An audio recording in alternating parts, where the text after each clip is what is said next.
are now rocking with the hottest boxing podcast in the land with your host, Coach Malachi Williams. True.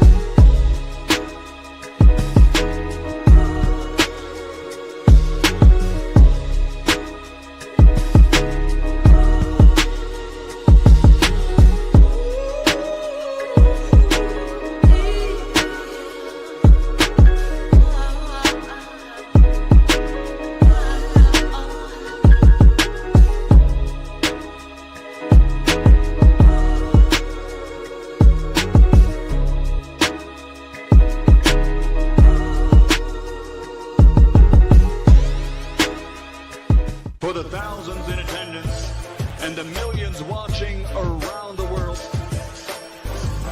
ladies and gentlemen, let's get ready to rumble!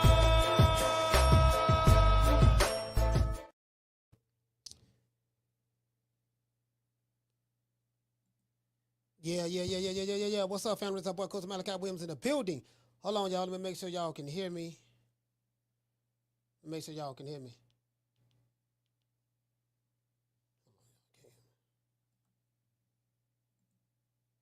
Yeah. Can y'all hear me? Can y'all hear me? All right, I think y'all.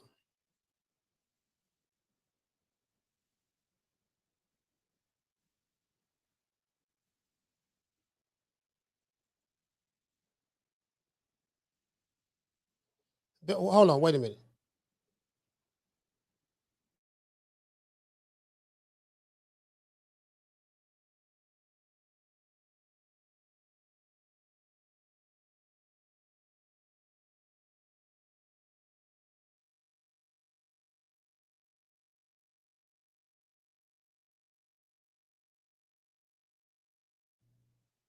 All right, can y'all hear me now? I want to make sure y'all can hear me now. Let me see something. I don't know if y'all can hear me now or not.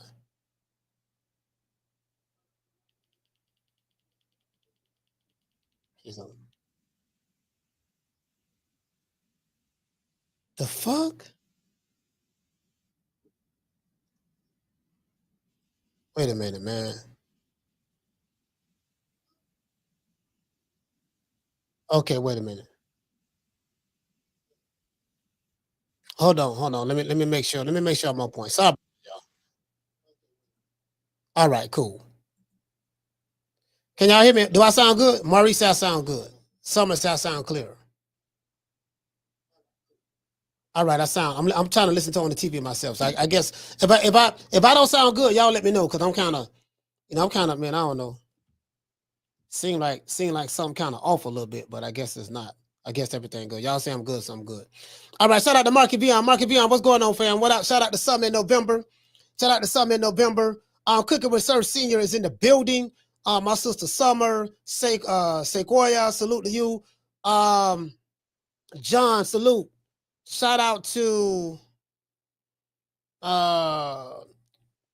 Q Lewis. Shout out to El Robbie. El Robbie, what's going on, fam? Black Sheep Podcast. Shout out to the Black Sheep Podcast. Salute, brother. Shout out to Mr. G4L. Full live in the building. Shout out to Walter Vaz. Walter Vaz is here. Y'all share this live show. This is gonna be a good show. This is gonna be a good one. I can promise you that. This is gonna be a good one. Y'all share this live show right here today. Look like my lights kind of dim a little bit. They look like, what the fuck it look like, the damn lights? Kind of, man, y'all know I be. I smoked some weed. That was earlier today. I was earlier. You know what I mean? Shit, I don't came down on that high now a little bit. I'm like, why it looks so goddamn dark? You know what I mean? Y'all bear with me one moment. Y'all bear with me one moment. Just 1 second. Man, I'm tripping on this motherfucking lights, man. Damn. All right, let me put this right here a little closer. Ah, shit, I broke it? Did I break the motherfucker?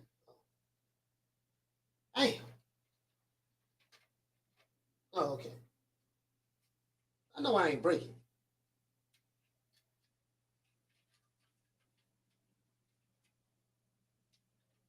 All right, let me see. Oh, I ain't break this.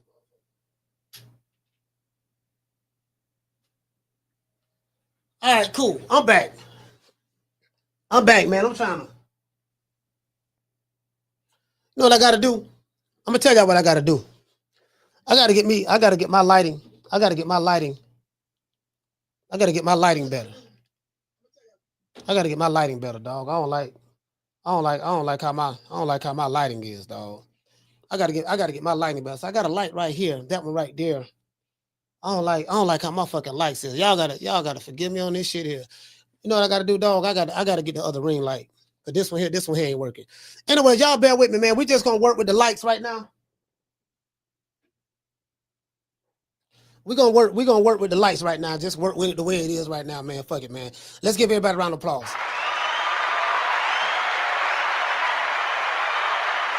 I'm a stickler for lighting. You know what I mean? I got a light right here, a light right there.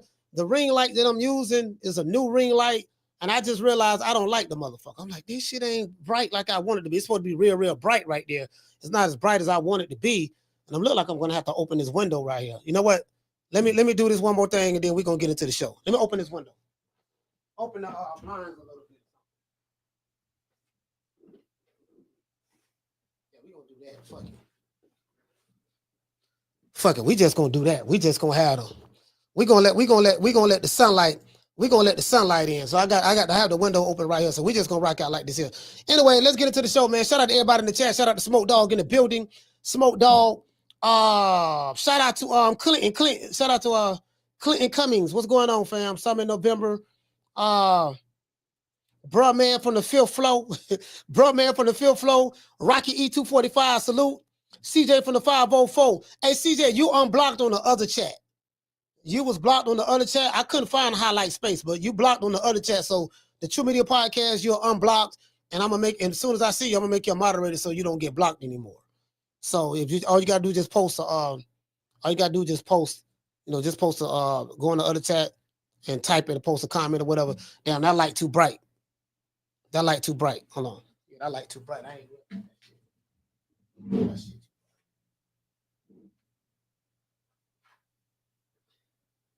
Yeah, it's too bright. Yeah, I see how I look on the camera. I like that light a little too bright. Anyway, here we go. We good now. Anyway, let's get into the show. Now, Teofimo Lopez. Lord have mercy. You know, I'm gonna be honest with you guys. I'm gonna get you guys know me. I'm gonna be as honest and transparent as possible. When I was on X, I be on X a lot, and I told y'all there's a lot of races on X. A lot of races, Hispanics. Racist whites, racist blacks, right? On X, right? And what happens is there's this digital war going on. I've been telling y'all about this for years. So you have a bunch of people who say shit behind avatars who probably wouldn't say it in that individual's face if they was face to face with them. You know what I mean? So that's just what it is. That's what goes on social media. This social media stuff, I'm gonna be honest with you guys. If you get caught up in it, you'll be mad, angry, and upset every day. Hold on.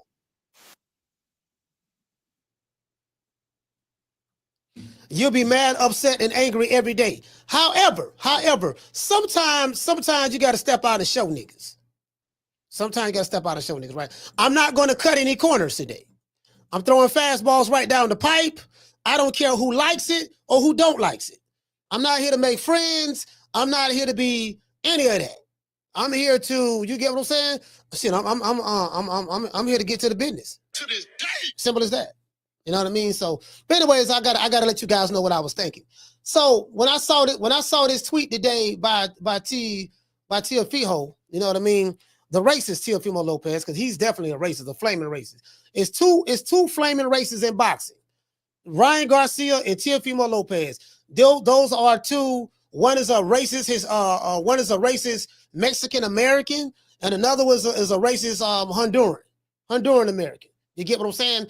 And they wear their racism on their sleeves. That's what these guys are. Now, I'm going to tell you what I'm going to do. I'm going to tell you what I'm not going to do. And I want you guys to listen because I know you. I'm going to drop the phone lines early. I want to call. I want y'all to call in. I want to hear what you have to say after we play this video. What you're not going to see, I'm going to tell you what you're not going to see. And it's going to be heartbreaking to some of you who are emotionally invested in this here. What you're not going to see, you're not going to see black fighters openly come out and condemn Teofimo Lopez. You're not going to see that.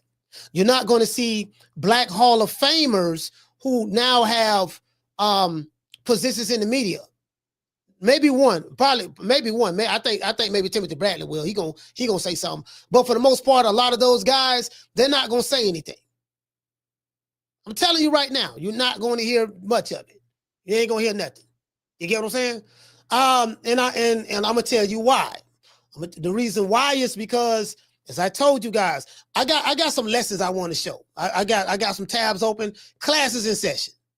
Classes in session. I haven't done this in a while. We're going to do a little presentation today. I love doing presentations. I used to do them all the time in class. I love doing presentations, but I'm going to sum this up and wrap it up in a little bow. I'm going to drop the phone lines and I'm going to let the people talk, see what y'all got to say. True. And I will try to interact with the chat at the same time. Teofimo Lopez disrespects Terence Crawford again. Will there be consequences? Question mark. You know, in the NFL, if a white player or Hispanic player was to come out and say, yeah, man, I don't like that. I don't like that. I don't like that. And YouTube, I'm not being degrading to anyone. Facebook X, and Instagram, I'm not being degrading to anyone. I'm using this as a teaching point. You got to say this because their AI doesn't understand context. So I'm not hating on one group of people. I'm not spewing rhetoric, violent rhetoric on another group of people to see something happen to anyone. I'm not doing that. So Instagram, YouTube, Facebook, and X, this is the disclaimer. I'm not doing any of this. This is only for educational purposes, only what I'm going to say. And my views are not the views of anyone who is in the chat. These are my personal views. Because you got to, they got these social media platforms, y'all, they got rules and regulations, what you can say, what you can't say, what they allow, what they won't allow. Now on X, you can say whatever you want to say. Hell, I'm going to show y'all some tweets where a Mexican just calling black people niggas, like literally, with the ER. Literally, I'm finna show it to you. I pulled it out. I'm finna show it to you. Anyways, it is what it is.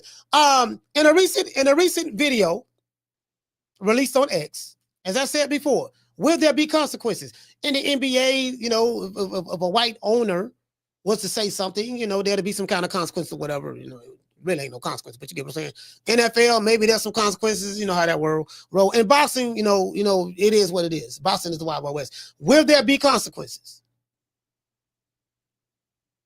And consequences can be what Terence Crawford going to do. What friends of Terence Crawford are going to do. What fighters who are down with Crawford or in boxing, what are they going to do? Will the black fighters come together with one solidarity and say, you know what, enough of this, we're not going to take this anymore. We're going to stand on business and we're going to put out an open statement, whatever the case may be, and say, hey, look, we denounce the racist, bigot Teofimo Lopez. His racist level of racism has no place in the sport of boxing. This is 2025, yada, yada. Is they going to come together and do that? The answer is no. True. The answer is no.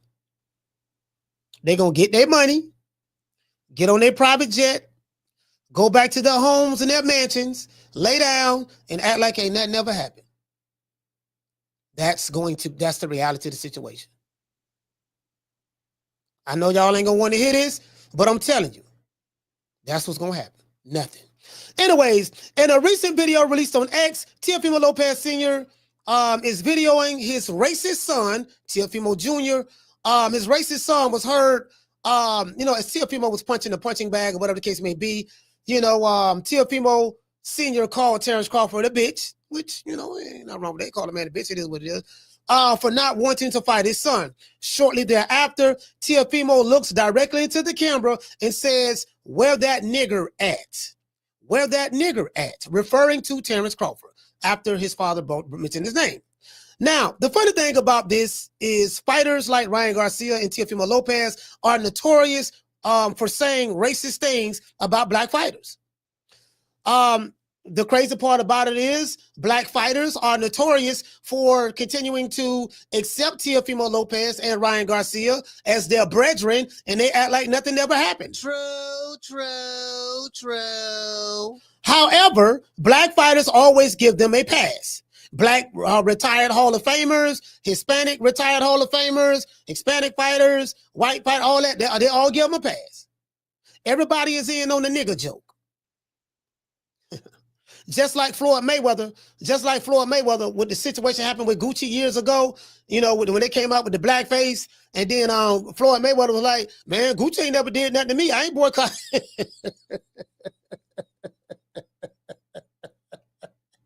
Do y'all remember that? Y'all, you got to go back years ago. Doggone, Gucci was so disrespectful. They came out with a costume, with a blackface costume, with where you can put like a shirt up. It's kind of like a turtleneck, and it goes over your face, and it had the you know, kind of like the Sambo looking characters. You know, when they used to come out with the minstrel shows back in the 20s, 30s, 40s, and 50s, when they came out with the minstrel shows and stuff like that. That, you know, y'all look up minstrel. Yeah, it's a long story. I can drop an education on that, but we'll get to that. So they came out with these costumes, right? And all of the black entertainers, the rappers or whatever, they say, oh man, that's racist. We ain't wearing Gucci no more.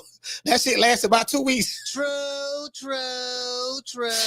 Hey, shout out to Highlight Space. Hey, that shit lasted about 2 weeks. Floyd Mayweather, on the first day, To this day. Floyd Mayweather came out and say, man, shit, I ain't know, like I said before, you know, I'm a leader, not a follower. I'm not a follower. You know, I don't follow the crowd. I mean, Gucci ain't never did nothing to me. Like, literally, that's what Floyd said.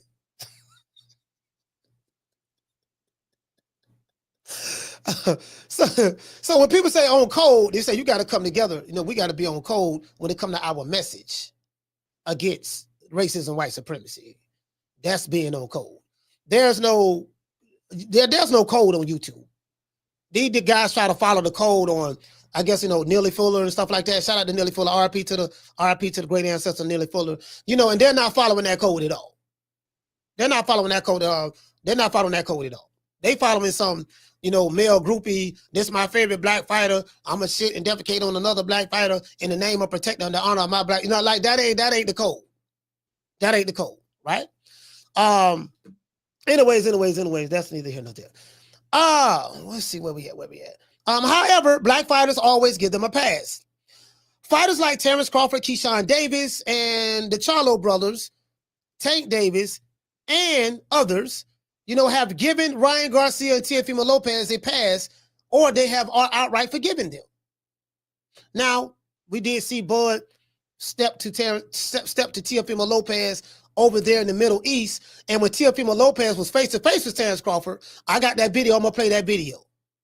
Cause the question I have for you, Teo, is this here: since you clearly have a problem with niggers. Since you clearly have a problem with black people that you could declare as niggers, I mean, the Hispanics don't fuck with you. That's why you're not a draw. But since you have a problem with them, how come when you was face to face with Terence Crawford and he put you on his armpit and he was this close from kissing you in your face or in your mouth, and he told you to repeat, tell him what you told me, and you was shaking like booty meat, you was terrified. And you say, no, I was just doing it for promotions. I was just doing it for promotions. And then you dap the man up and say, man, can we spar? I still want to spar you though. I still want to spar you. Why you didn't say, yeah, nigga, that's what I said. Tell him what you told me. What you mean what I told you? On the camera. You should have said, what you mean what I told you? Nigger, what I said was, what I said was, I called you a monkey and a nigger. What you gonna do about it? You didn't say none of that. You didn't say none of that. Your daddy wasn't saying nothing. Yo, you didn't say none of that, fam. You tough as hell on that camera away from Crawford. But when you was in Crawford's vicinity, when he had you under his armpit and sunned you, treated you like a little boy, you didn't say none of that. You didn't have that same energy. I wonder why. Anyways, let's continue.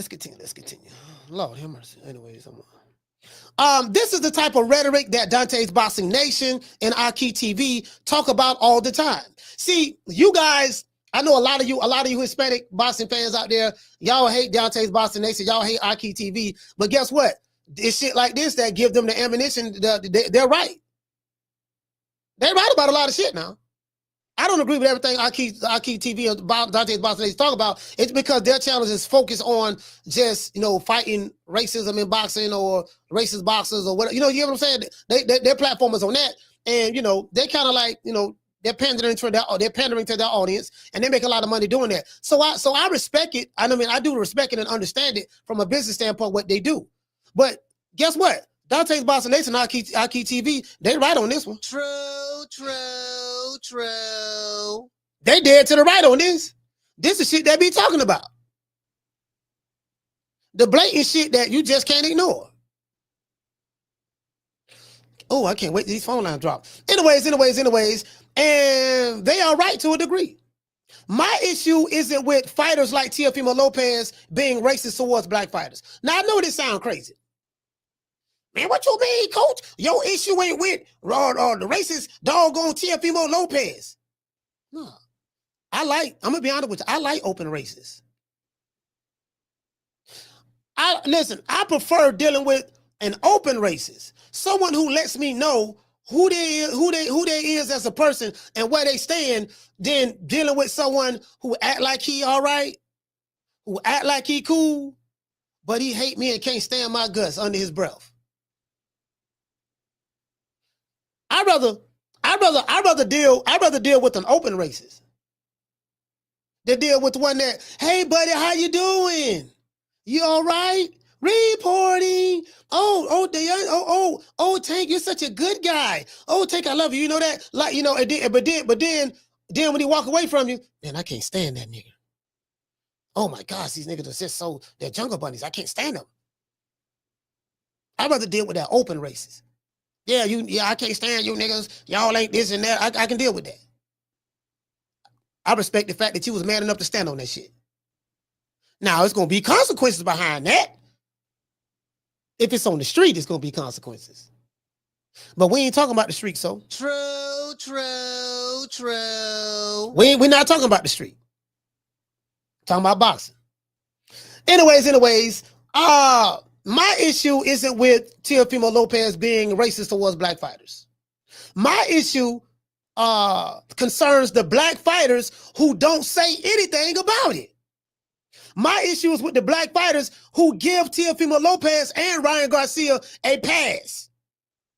These black fighters only care about getting paid. I'm talking about the ones who don't say shit. The ones who ain't stepping down. Because we saw what Bud did. Bud stepped to Teo in Saudi Arabia. We saw that. And we saw Teofimo Lopez's reaction. We saw that.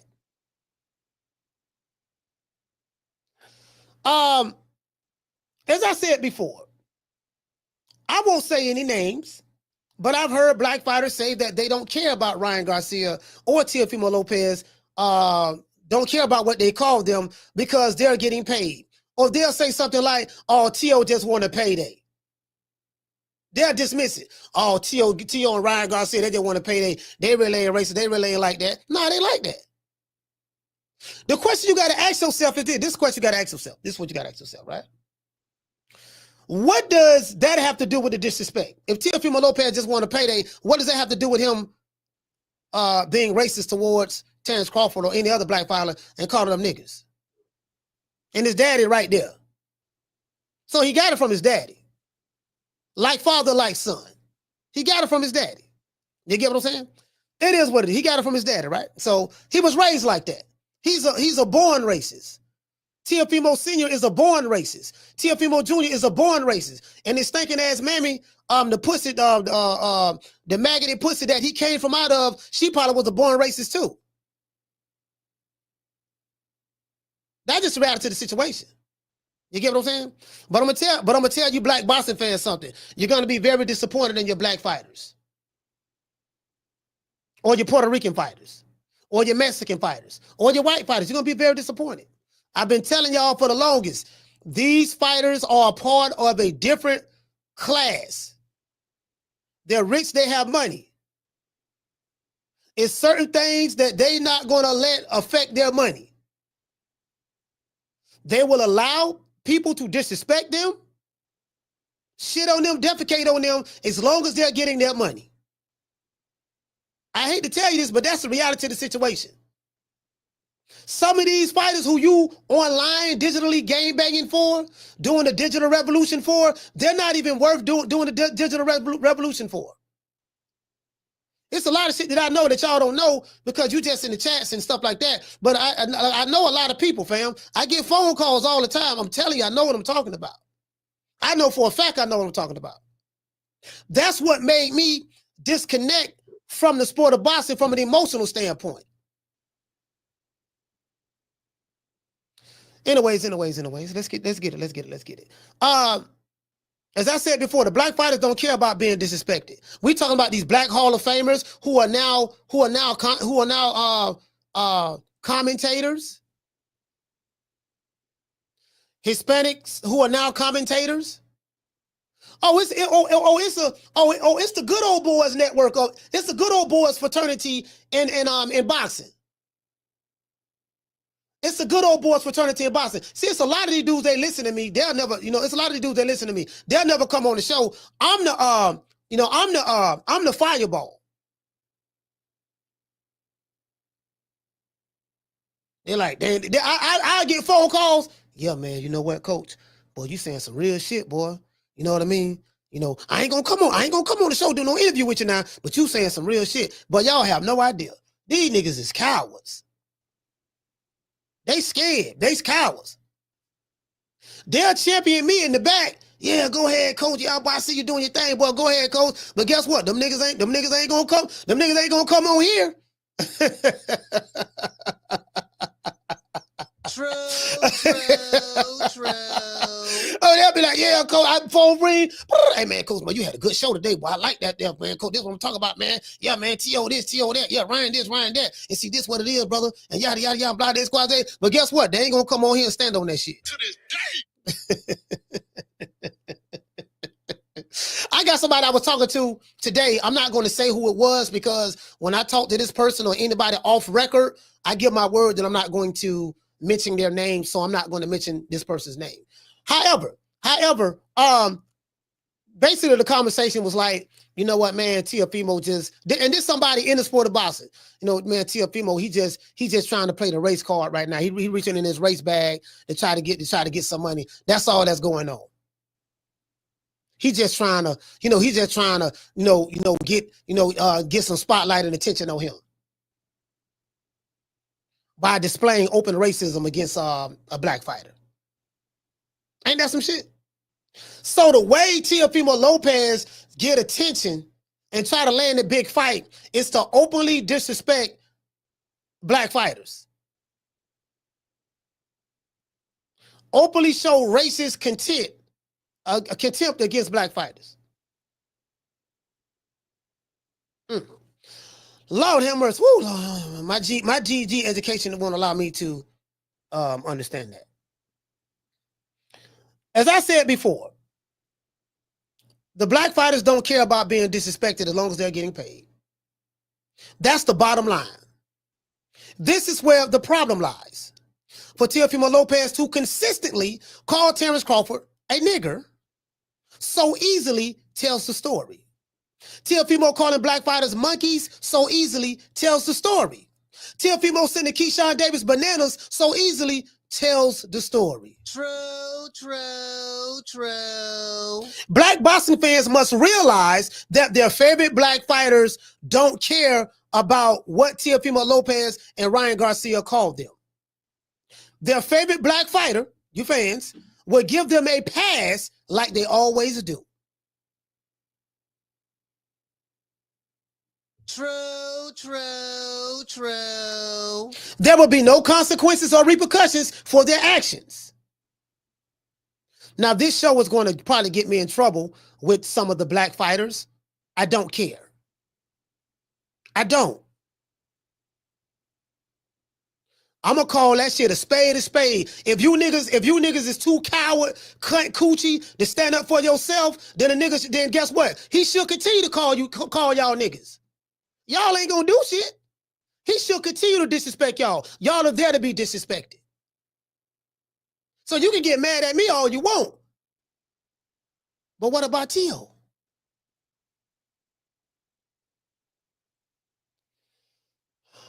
Let's continue. There will be no consequences or repercussions for their actions. Words are words at the end of the day. And no one should crash out over black millionaires that's being disrespected by racist Hispanics like Teofimo Lopez and Ryan Garcia. Especially when the black millionaire athlete doesn't care. The last time Teofimo Lopez was face-to-face with Terence Crawford, he looked like a scared little boy. When Crawford grabbed this fool by his neck and made the racist Teofimo Lopez repeat what he told him off camera, he was shaking in his boots. We're going to play the video. If Teofimo Lopez want to impress me, Teofimo, if you and your racist ass pappy want to impress me, why don't you walk up to Terence Crawford when you see him and call him that? Say, yeah, nigga, I was looking for you. What's up? Why don't you tell Terence Crawford that when you see him? And listen, and have your DJ screw ass daddy right there. Yeah, baby, this is my son. The takeover, baby. We looking for all you niggers. What's up? We Teofimo, we Team Teofimo. We looking for all you niggers. And all our supporters, stand up. What's up? Well, I want to see you do that to Terence Crawford. I can't speak for these other niggas in boxing. I can't bounce for no other black fighter. But I want to see you do that to Terence Crawford. Because when you was in Saudi Arabia, when he had you around your neck, you was shaking. Your voice was trembling, fam. And then the interview you did right after that, when you was looking around like this here in front of the fight hype, and they was asking, man, what happened when you and Terence Crawford? You were like, oh no, we talked it out. Yeah, we talked it out. I've been knowing Crawford for years, man. You know, I'm just trying to get a fight. It was just promotion. Do you remember that, Teo? Do you remember that, fam? Racist? Can't call you fam. Racist? Anyways, I'm finna rub a lot of people the wrong way today. I might be some connections that I have in boxing that I'm going to lose. I don't give a fuck about the connections. I'm standing no business about me. I'm standing no business about my principles, what I believe in. If I have to lose connections in boxing, fuck them connections. I'm gonna say what the fuck I want to say. I'm gonna say I'm standing no business. I got the heart and the nuts to say what a lot of you high-paid black millionaires won't say. You niggas is dick suckers. True.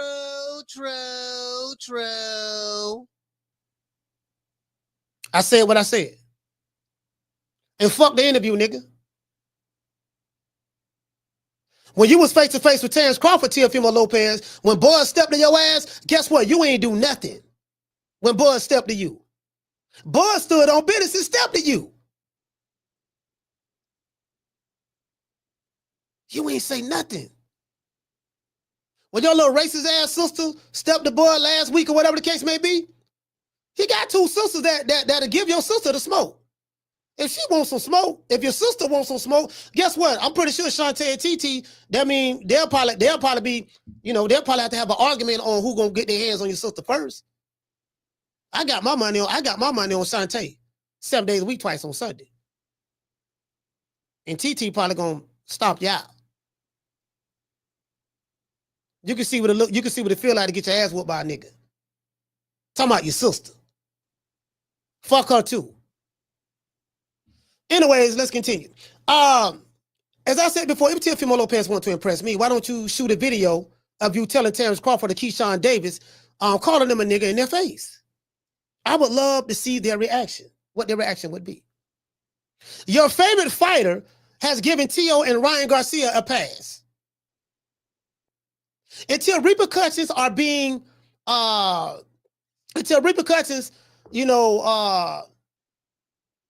happens, until there are repercussions for these racists like Teofimo Lopez and Ryan Garcia, and until there are repercussions or price they have to pay, they're going to continue to say it. Now, I'm not mad at Teofimo Lopez for calling Terence Crawford a nigga. I'm not mad at Ryan Garcia for calling y'all niggas and F niggas and F George Floyd and I'm not mad at them all. You know why I ain't mad at them at all? Because the black fighters ain't mad. True, true, true. They give him a pass. From Tank Davis, oh man, Ryan taking up for Ryan Garcia. Keyshawn, Shakur Stevenson. I be, you know, I know, again, like, I've been sitting back for a while. I ain't said nothing for a while. I just be sitting back watching shit. I haven't said a word. This is my first time ever dealing with this subject matter. I just been sitting back watching. I said, I gotta watch these niggas and see who doing what. I just sit back and watch. Y'all be jumping out the window for some of these fighters up 10, 11, 12 hours arguing on YouTube. I'm gonna tell you something. These a lot of these motherfuckers ain't worth arguing over. They're not. These niggas sold out a long time ago. Facts. True, true, true. Teofimo Lopez and Ryan Garcia would keep being who they are, open racists. And there would be no consequences. Nothing would happen. What do you think about Teofimo's latest racist comments about Terence Crawford? Why do you think black athletes openly vouch for guys like Teofimo and Ryan Garcia? Let's talk about it. Let's give everybody a round of applause. Piss some niggas off. If you would like to unsubscribe to this channel, True Media Podcast, please do so now. If you would like to unsubscribe, whether you're black, white, Hispanic, or Asian, please do so now. I will not miss you. I will replace you. To this day. True, true, true. Anyways, let's get to the show. Shout out to Walt, South Florida. Hey, okay. For being a member. Salute to you, fam. Good to see you back, fam. Shout out to Roland Curtis. Hey, okay. Dropping that quote over. Damn, dub on your boy. He said, did y'all catch it when Teofimo Lopez said he was Dora the Explorer looking for Boots? Boots is the character name for Dora's monkey sidekick. I mean, you know, it is what it is. What Boots gonna do about it? I'm not gonna lie. I want to see one of these niggas beat the shit out this motherfucker at this point. Like, be honest with your fam. Like, I would love for listen, if I can talk to Bozy Ennis, I would love to tell Bozy Ennis, man, if y'all don't do nothing else, man, y'all make that fight. Y'all make that fight for this racist ass. Y'all make this fight for this racist ass Honduran motherfucker named Teofimo Lopez. Please. Nigga, I would have on Timberland boots. I have on Boots jeans. I have on a Boots shirt, a Boots jacket, a Boots hat. Like, please. Did you get what I'm saying? I want to see this. Like, dude, you have no idea. But however, your black fighters, they ain't gonna say nothing. They ain't gonna do nothing. So why should you crash out over these black athletes who have been openly disrespected by racists, and they ain't gonna do nothing? They ain't gonna do, I'm telling you, fam, they ain't gonna do nothing. Them niggas on their mansion, on their private jet, on their yacht, whatever, they fine. As long as they get in their bag, you call me whatever you want to call me. Just give me that bag. That's where they at. Not all of them, some of them. Not all of them, some of them. Because all of them ain't like that. But the ones who are, put it this way.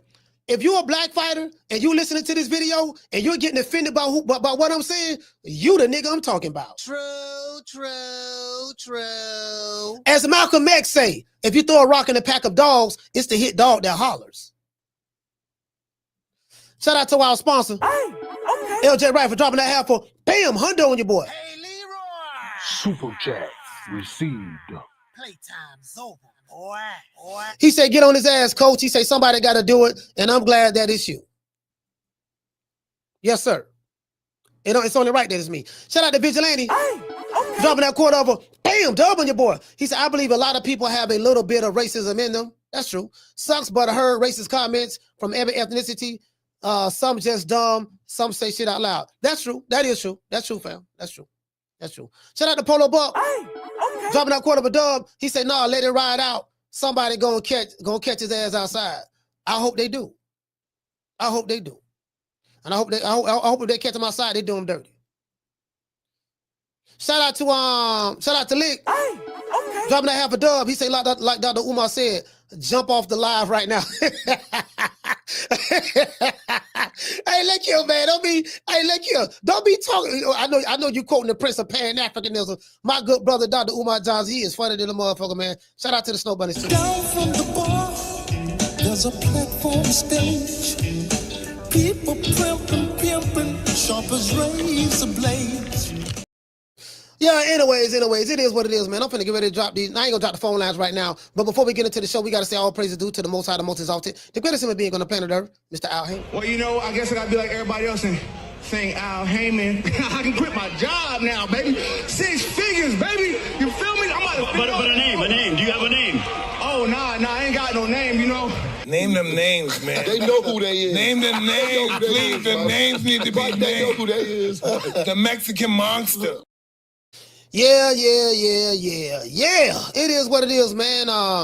Shout out to my good brother. Yeah, shout out to Shannon Sharp. Shannon Sharp, man, as I said before, brother, I do feel bad for you, but I heard you got some problems, 50 million problems. It is what it is. Shout out to Shannon Sharp, man. This song dedicated to you. See your eyes shine, she's my snow bunny, please. And with the lights, too, she's my sweet Dr. Queen. Got to my nose, this lover's got it so raw. Make it move, stepping out of control. Snow bunny, moving on the bar. Everything's alright. Got that smooth, so feel. No, that's Mexican law. With my snow bunny love. We're talking about the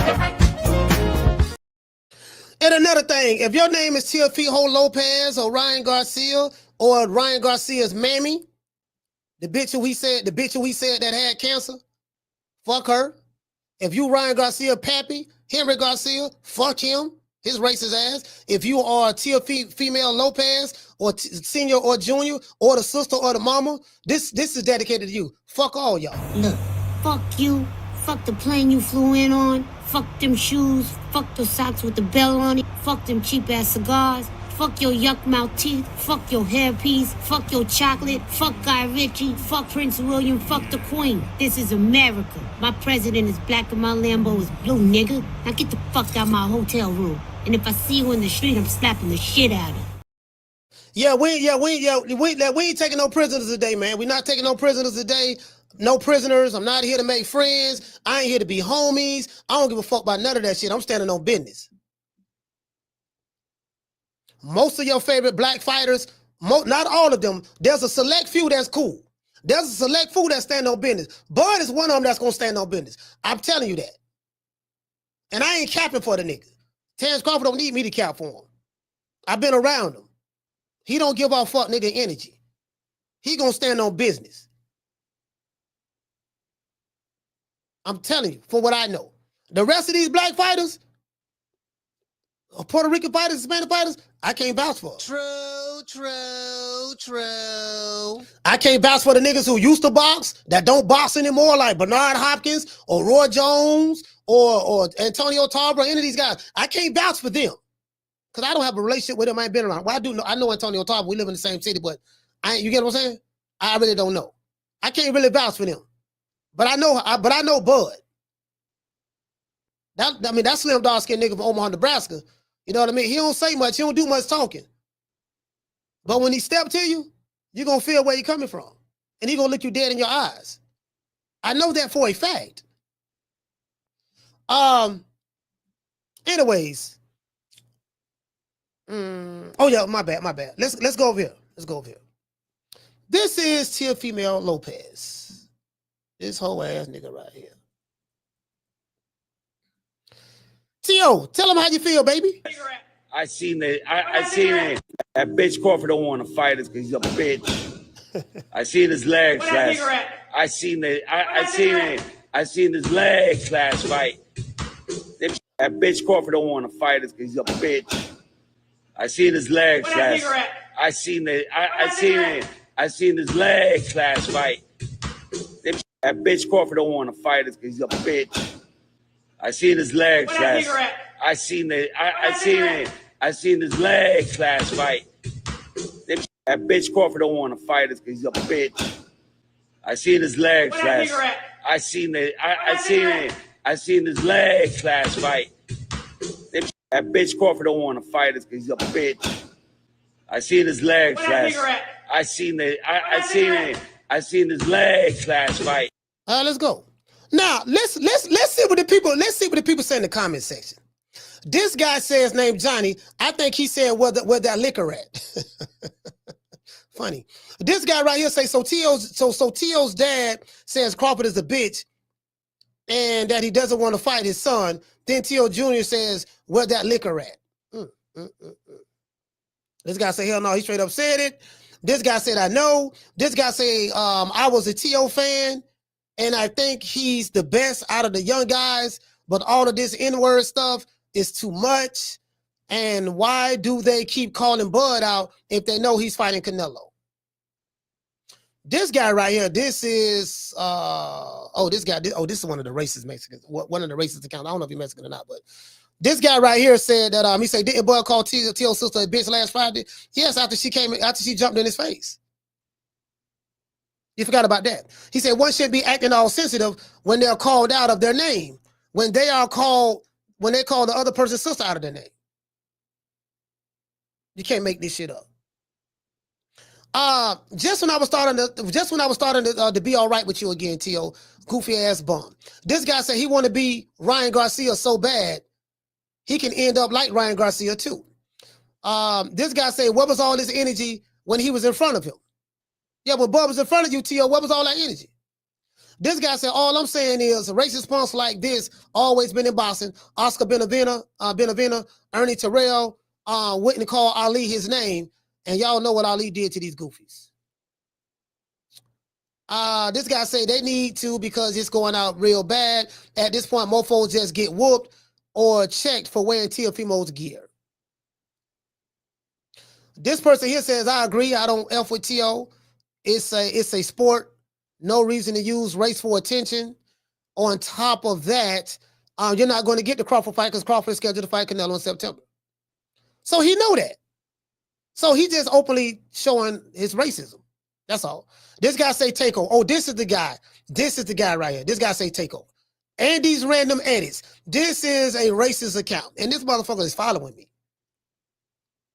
As you can see, I'm not following him back. He's following me though. This guy say being this mad just about a word is simply gay. Okay. This guy say he's Hispanic. He got the pass. And you know what? You do hear that from black athletes. Oh man, he's here Hispanic. He one of us. He get a pass. You hear that all the time. This guy right here say, but when you're in his face, you got your tail tucked between your legs. This guy right here says Teofimo would send that nigger Crawford back to Africa where he belongs. Let's click on this dude account right here. Got a Mexican flag. Joined in 2024. I don't even know if this is a dummy account or whatever. It probably is. He says this is a parody. Is this a parody account? No. It ain't a parody account. That's somebody else. He said, yes, we are racist. No, we will not apologize. See, this the open racism I tell y'all be going on social media. These guys be hiding. This is what Dontae's Boxing Nation and AHKI TV be talking about. These guys right here. Anyways, I can't even look at that shit no more. I can't look at none of that shit no more. Anyway, let's go over here. The class is in session. Matter of fact, hold on. I'm not going to drop the phone lines yet. Going to go here. Let's close him down. Where we at? Let's go right here. Let's turn this down. Do y'all remember this? Y'all remember this? Let's go. Hey, tell her what you told me. What up with it, baby? Hey, tell her what you told me. What I tell you? What you doing it for? Oh, promotion, baby. All right. So I ain't got to but we should spawn. I ain't got to fuck. We should spawn. Come on, I want to spawn with you, though. All right. Bud said he good people.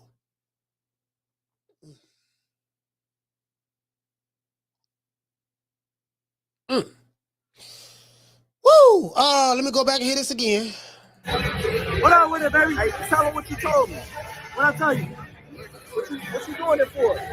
Oh, promotion, baby. All right. So I ain't got to. Hey, but we should spar.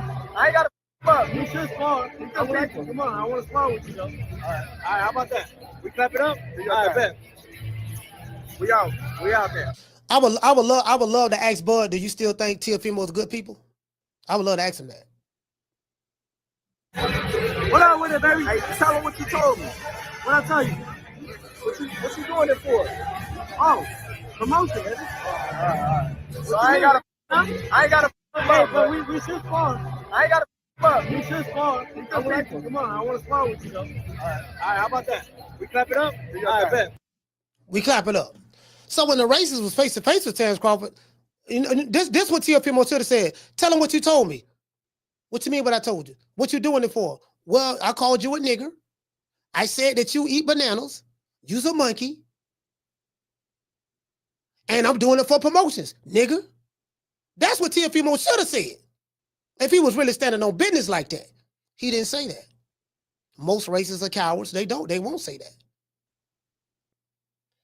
But pressed him. Then he patted him and told the nigga that he was good people. I didn't agree with that shit at all. But hey, who am I? Bud is a multi-millionaire.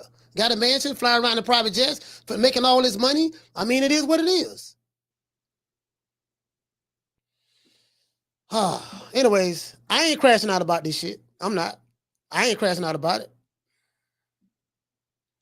Let's go over here. Now, this ain't nothing to crash out about. Trust me. It ain't. I'm telling y'all, it ain't. This is a nothing burger. It ain't nothing to crash out about. Trust me. I'm gonna drop these phone lines right after I read this. Racism. What is the definition of racism? This is what it says right here. Racism is prejudice, discrimination, or an antagonism by an individual, such as the racist Teofimo Lopez or Ryan Garcia, community or institution against a person or people on the basis that their membership in a particular racial or ethnic group, typically one that is a minority or marginalized. So the prejudice, discrimination, or antagonism, which would be from Teofimo Lopez, by an individual, which is Teofimo Lopez, or community, which meaning a group or institution, against a person, the person will be, in this case, Terence Boyd Crawford, on the basis of their membership of a particular racial or ethnic group. In this case, Teofimo Lopez is a member of the Hispanic community. Typically one that is a minority or marginalized. Let's go right here. Let me pull this over here. Let's go right here. Racist. We just looked up racism. Let's look up racist. What is a racist? Characterized by or showing prejudice, discrimination, or antagonism, very similar to racism, against a person, being Terence Crawford, or people on the basis of their membership in a particular racial or ethnic group, typically one of minority marginalization. A person who is prejudiced against or antagonistic towards people on the basis of their membership in a particular racial group, meaning black people in this case, or an ethnic group, or particular racial or ethnic group, meaning black people, typically one that is a minority or marginalized, meaning black people. Let's go right here. What is a minority? Because you hear this word a lot. A minority. A minority refers to a smaller group within a larger one, often characterized by distinct traits like race, ethnicity, religion, or culture, and may experience relative disadvantage or marginalization. This term can also be applied to groups with fewer votes in a legislative body or legal proceeding. Can we show more? Key term aspect of a minority include a minority is a group that is smaller in number compared to the majority. Now, remember this word I told y'all about? Classism. I want y'all to watch this word. Classism. What is classism? Prejudice against or in favor of people belonging to a particular social class. Do you guys remember me telling y'all that? I said, man, look, these black fighters who you guys like to argue about and ride for, these Hispanic fighters who you Hispanics show racial pride for, like Canelo Alvarez and stuff like that, these white fighters like Tyson Fury, who you show racial pride for, and yeah, he's one of us, and F the niggers, and F the Hispanics, and F the whites, and all that stuff. Yeah, guess what? These fighters are all a part of the same fraternity. I told you, they are a part of a certain social class, meaning their boxing fraternity and the social classes, they have money. They don't look at, listen, the average white boxing millionaire don't look at the average white boxing fan the way you look at them. The rich white boxer, the rich black boxer, the rich Hispanic boxer do not look at race and look at racism and stuff like that the way you do on the bottom. I told y'all that. Why? You want to know why? Because they are a part of a certain social class. What class is that? They are millionaires. They're in a different tax bracket. I told you, all these fighters be on the same private jets, flying on the private jets together. They see each other's out and about. They talk to each other. Your favorite black fighter is friends with Teofimo Lopez and Ryan Garcia. They go out with them. They play with them. They have fun, whatever the case may be. I'm telling you that. Your favorite white fighter is friends with Teofimo Lopez and Ryan Garcia. Yeah. Your favorite black father is friends with them as well. Your favorite Hispanic father is friends with them as well. Boxing father. I'm telling you what I know. Listen, I want y'all to look at me, dog. Now, all jokes aside. I want y'all to look at me when I say this. I'm telling you what I know, fam. These guys are millionaires. They're part of a certain social class. What makes you upset? It's a bunch of you in the chat. Y'all mad as hell what Teofimo said. Guess what? The black fighters don't feel that way. This is a nothing burger. Teofimo called Terence Crawford a nigger because he can. Teofimo and Ryan Garcia call black fighters like Keyshawn Davis, Tank Davis, Terence Crawford, any other black fighter, they call them monkeys and stuff like that because they can. Ain't nothing gonna happen to them. There is no consequences or repercussions. These black fighters are not going to mess up their bag for races like Teofimo Lopez. They're not going to mess it up. If you crash out over Terence Crawford right now, boy, it ain't bonding you out of jail. If you crash out over Keyshawn Davis or Tank Davis right now, they're not going to bond you out of jail, fam. And I got a lot of love for Bud, and I got a lot of love for a lot of these fighters. But I'm being honest with you, dog. Somebody got to tell y'all the truth. Now, me speaking this truth is probably going to ruin my relationship with certain people, but I got to tell it. Put it this way, if you fall out with me for telling the truth, standing on business, about some shit that I'm right about, that I know I'm right about, and you know I'm right about, it tells me more about you than me. But ain't nothing gonna happen, fam. These niggas don't sold out. I'm not saying Bud sold out. I ain't saying that.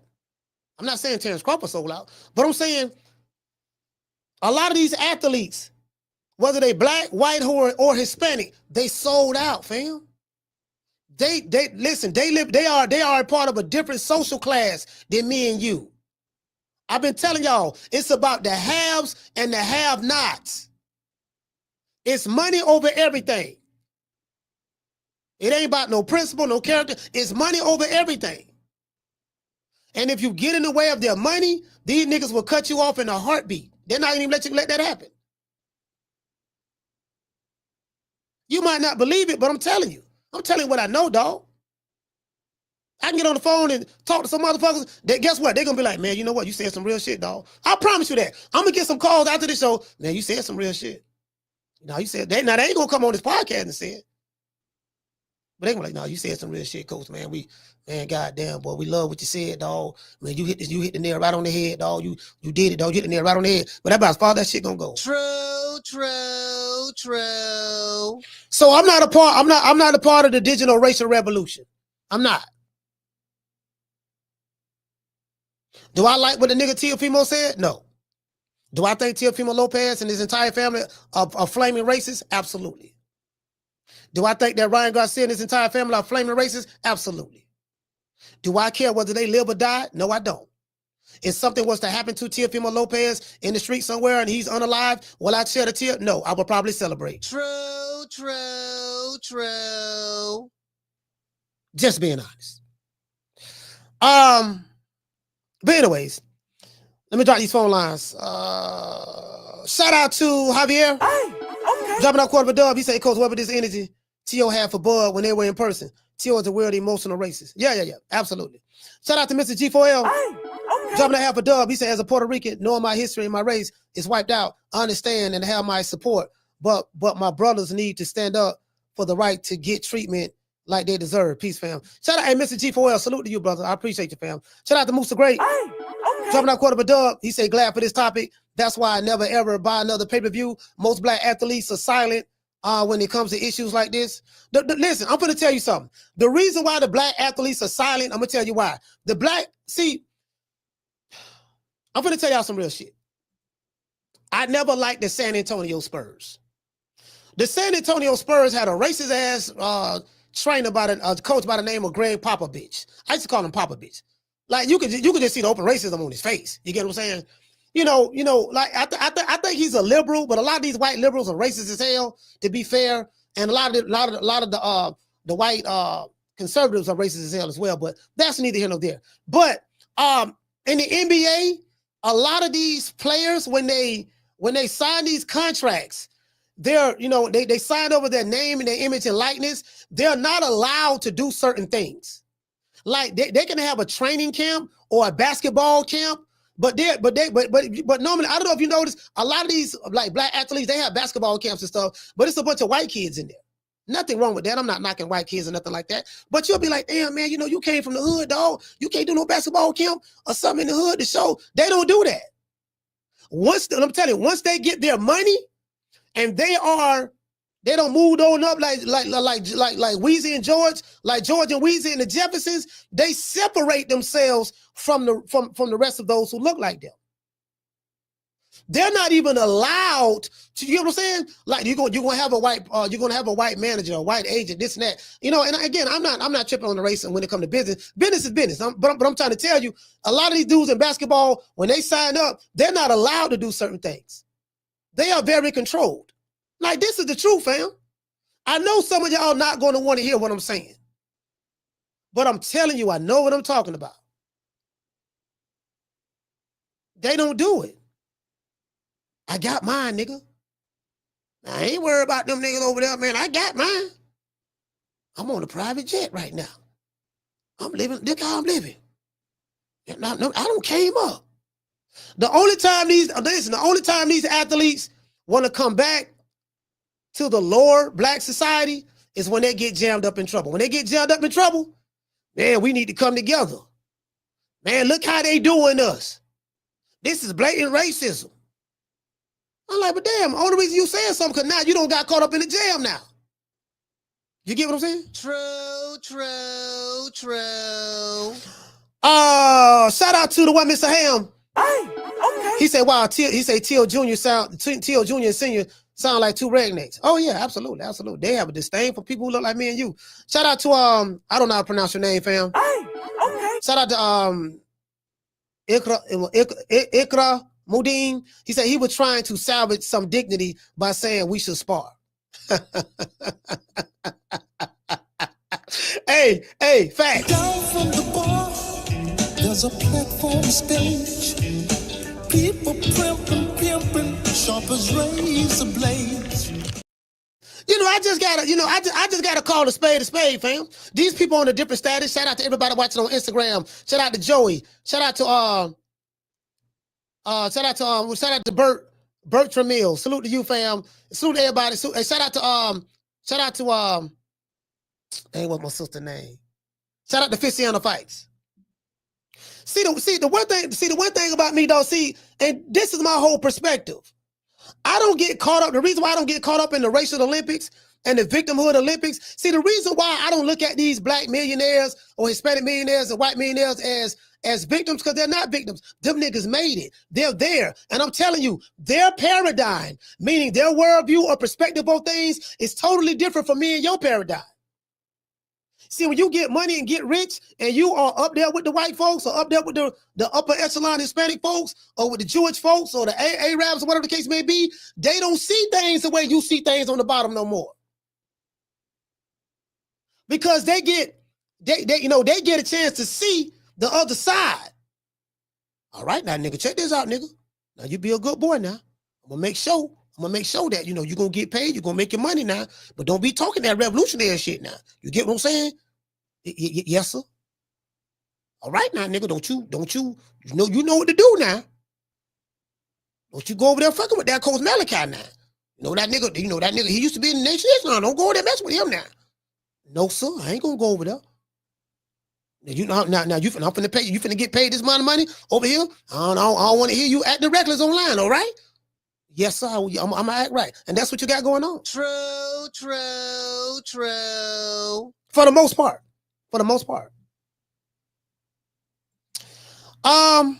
Phone lines open, man. 530-494-9636. Y'all call the show, man. I'm gonna let y'all talk today. You want to talk some shit?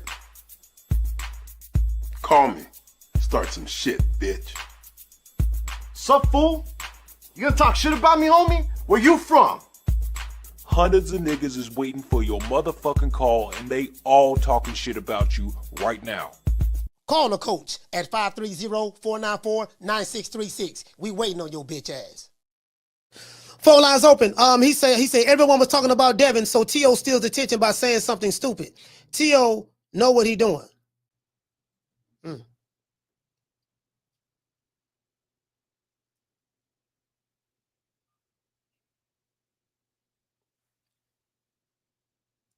Caller, what's your name and you calling from?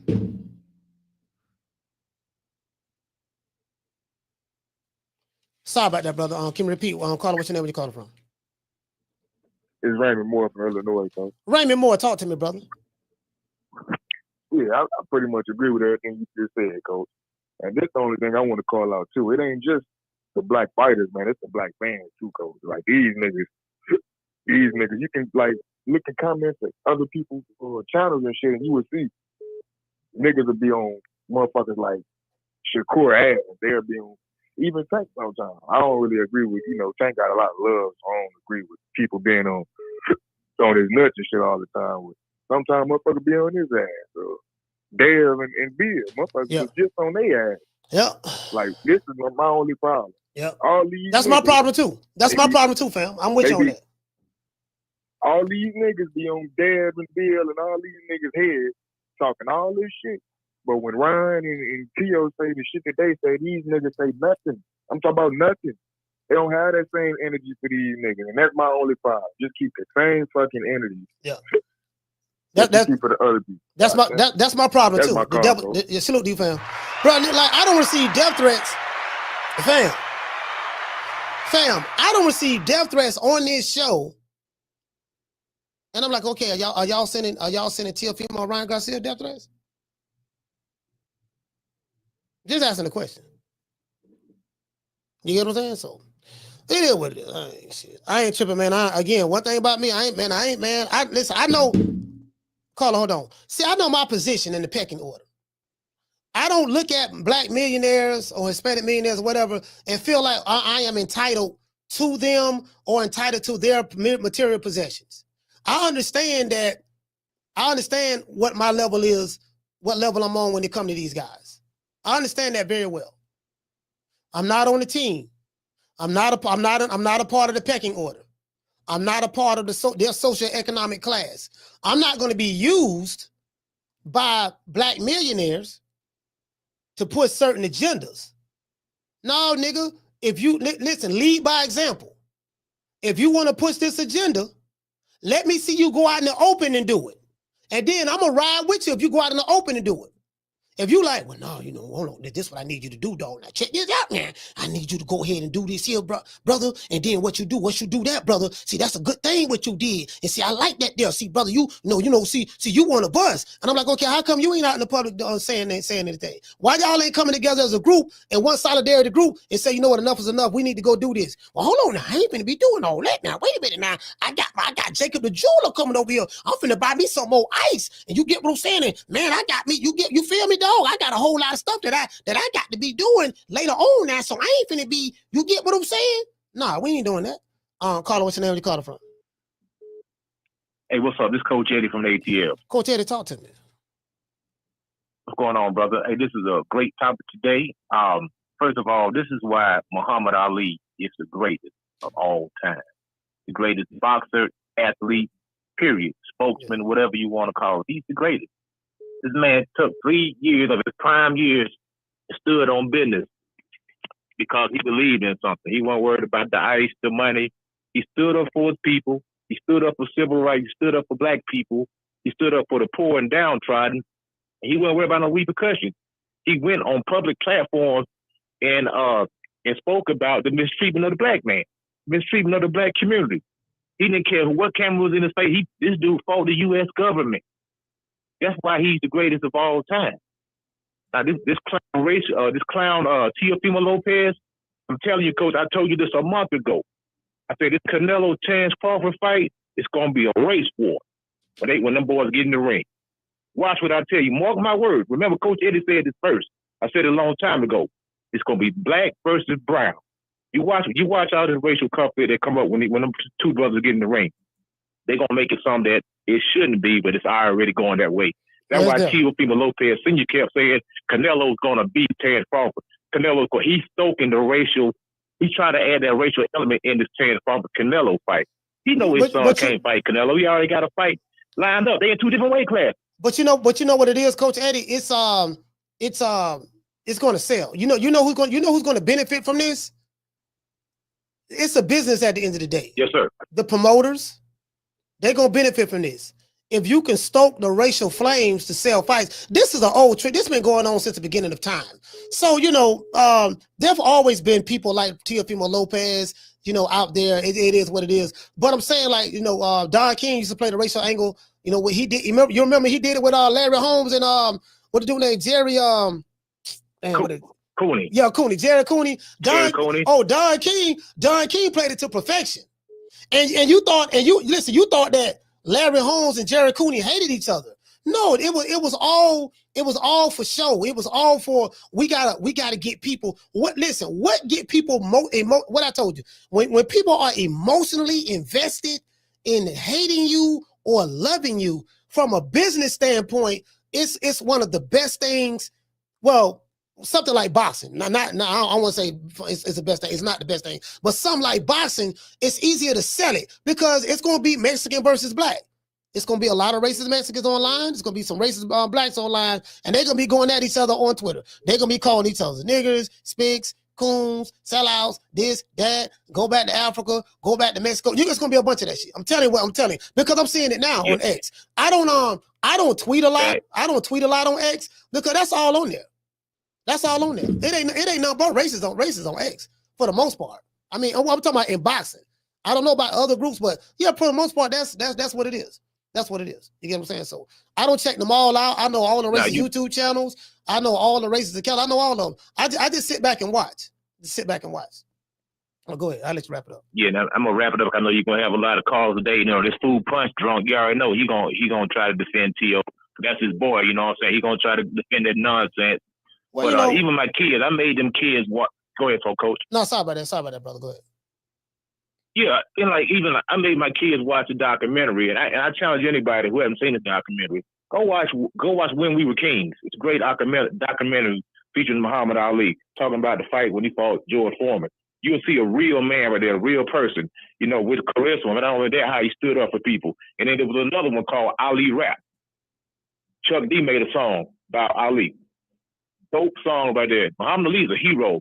He's one of a kind. There'll never be another boxer like him. He inspired so many people, man, so many black people, so many people in the sport of boxing. so many civil rights leaders. This man actually stood on business. This man is the epitome of masculinity. We holler at you. That's my call, Coach. Absolute, fam. Yeah. Yeah, so shout out to Vic Diamond, Diamante. Okay. He said you can't factually say I'm a victim of racism when you're in the same tax bracket as men you're accusing of racism. I mean, make a valid point. I mean, you get what I'm saying? You make a valid point because, again, as I said before, these guys only care about their bottom line.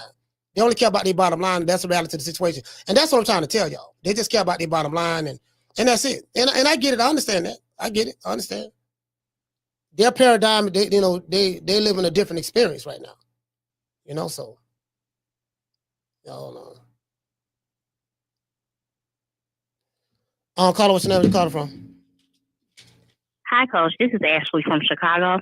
Ashley, go ahead. Talk to me. Okay, so guys like Teo and Ryan, they usually will crash and burn themselves. And we seeing that right now, even with Ryan losing to Rolly Romero.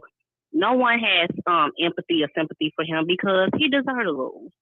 You were cheat and you were racist. And then my thing with Teo is you want to call out Boots, so many other black fighters or whatever, but then you racist as hell.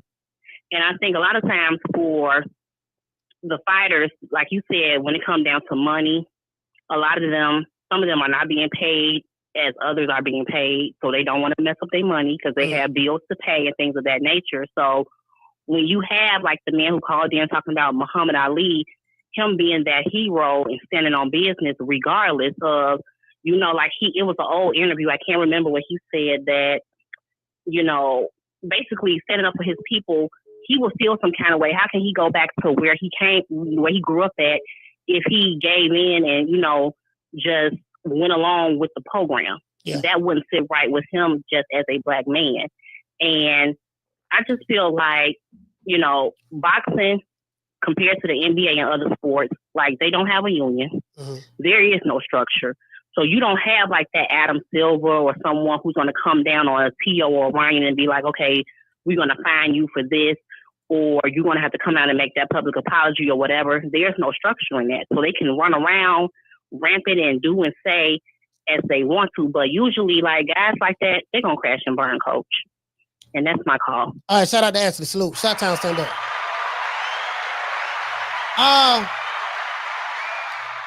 Vic Damone says that's how Teo would get the fight. Teo's not a racist. Teo is a flaming racist. And you can defend that, Vic, however you want to defend it. Teofimo is a flaming racist. Call the show, Vic. Call the show, Vic, and please call the show.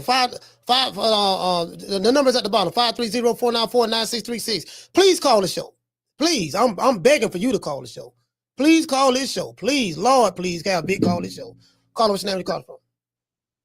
Hey, how you doing, man? My name is Rayo from DC. You say Rayo from DC? I'm Ray from DC. Oh, Ray from DC. Talk to me, brother. Hey, look, man. I don't like what's going on either, and I agree with what you're saying. The thing is, part of this too, you got to look at them as a generation. Like, I'm not saying it's right what Teo doing. He wrong, because even his father know better than to come out the mouth like that for real. These little generation motherfuckers is disrespectful. But then on our side of the fence, our young generation don't even know how to sign up for the shit. No. They know what they should be doing. You know what I mean? But now let's look at this. Now watch how Teofimo said all this shit, and whatever leverage he do have, let's just say he was signed under Top Rank. Would Top Rank drop him for saying some shit like that? No, they ain't dropping him. I mean, Top Rank about making money. They don't care about what Teofimo says. I mean, he's an individual. Right. You know what I mean? So yeah. So like even like now, whatever it is that has leverage, because I don't know is he signed to the zone or whatever. I just want to see what they're gonna do and how they're gonna act. Because it's just like in the NBA, you do something wrong, people ready, your sponsorship drop you, all this and that. You know what I'm saying? You in the NFL, your sponsorship drop you. Yeah. Team might Yeah, boxing is different. Boxing, they don't, it's not a union, not organized like those sports, and these fighters don't have sponsorships like that. So yeah, boxing is different. Right. So the most leverage you got is maybe a network they might have signed you or however, But at the same time, I think a lot of this is generational. You know what I'm saying? Period. It's just I'm not saying he's right for saying it because he's dead wrong. And I lost a lot of respect for Teofimo for doing that shit. And another thing is, it's going to be a lot of black people who did support him who are not going to support him after that. And have been stopped supporting him lately because he's been on that racist shit. You know what I'm saying? And that's the most you can do. Don't support the man. You know what I'm saying? Don't crash out. You can fight back. Don't buy his pay-per-view. Don't put no money in his pocket. Don't support him. I'm not supporting him. Yeah, I'm not supporting him either. Right. I don't give a fuck about him. He can go get smoked in the drive-by for all I care. I don't give a damn. Him or his family. And I mean that. I'm dead serious on that, bro. I'm dead serious. I'm dead serious on that. It's definitely it's a learn. And it's something he probably his father probably created it. They're in that generation where they loose out the lips like that. And then our side of the fence, our generation, don't even stand up for it because they so into like what you were saying. You absolutely right. Yeah, let me tell you something, fam. Like if you knew my background, Ray, I've been doing this shit a long time, dog. And what really opened my eyes up was a lot of the stuff that I experienced myself. And I saw when certain things happen to certain brothers and even myself, and I just saw the response. And I saw the game because I was caught up in the matrix for 25 years. I finally snapped out of it. And I realized, I said, oh man, you know what, man, I was crashing out. I was ignorant. I was an ignorant motherfucker, man. And I was fighting a good fight, and I was a boots on the ground revolutionary and all that stuff there. But guess what? It was all for naught, bro. It was all for naught. So now, now because I'm a lot more seasoned now. 51. I'm a lot more seasoned. I see things for what they are now. And ever since then, now that I see things for what they are, I'm like, oh, okay. I'm not going to get emotionally charged about this. I feel the way I feel about Teofimo Lopez. Again, I don't give a damn if he live or die. I don't. Hey man, I'm just being honest with you. Him or Ryan Garcia, I don't. That's how I have no love for them or their family. But am I gonna crash out about it? Nah. Because the black fighters ain't gonna do nothing. They gonna go along to get along.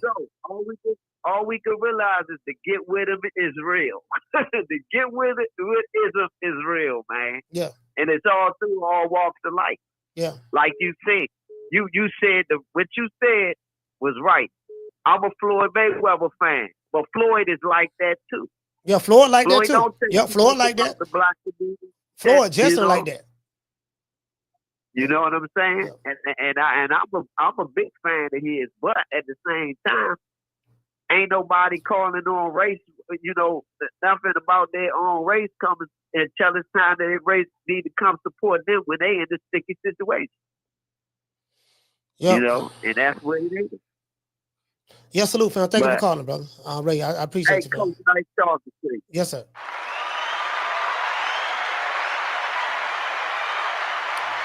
Shout out to Derek. Dropping that half a dub. He said, I hope no black fighters give Teofimo a fight and content creators stop mentioning his name. He's desperate for attention. Yeah, this is going to be my last time talking about this whole ass nigga, Teofimo. Shout out to Miss Connie. Dropping that dub. She say love T on True Media Podcast. I'm listening while I'm cutting my grass. Oh, okay. Great topic, coach. Yeah, you know me. I come with the topics now. Received. Playtime's over, boy. Miss Connie, you know me. I come with the topics. These fighters give me the content.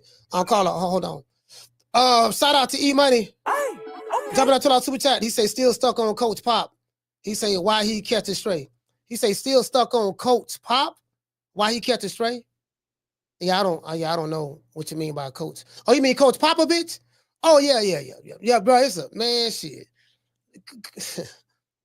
Put it this way. That's how I feel about Coach Popovich based on the information that I received over the years. You may feel somewhere differently. There's nothing wrong with that. You know what I mean? But I don't give a fuck about no Coach Popovich. I'll be honest with you, I don't. Shout out to New Country. Hey, okay. Dropping that $2 super chat. He said he's mental and racist. I'm tired of his ass. Hey, Country, what's going on? Hey, Country, how you feeling, bro? I hope you're feeling well, brother. I hope you're feeling well. Shout out to Roland Curtis. Hey, okay. Dropping that half a dub. He said, should black fighters reward Teofimo's racism, multi-million-dollar paydays? The Jewish, he said the Jewish took $2 billion from Kanye. Black fighters should permanently freeze out Teo, let Teo fight whites and Latins forever. Roland Curtis, there's a whole lot I can say about that fam. That ain't gonna happen. Shout out to Lick. Hey, okay. He said they're mad because their women and daughters love us, Coach. I mean, regardless of all of that, again, I'm not upset with Teofimo Lopez for what he said.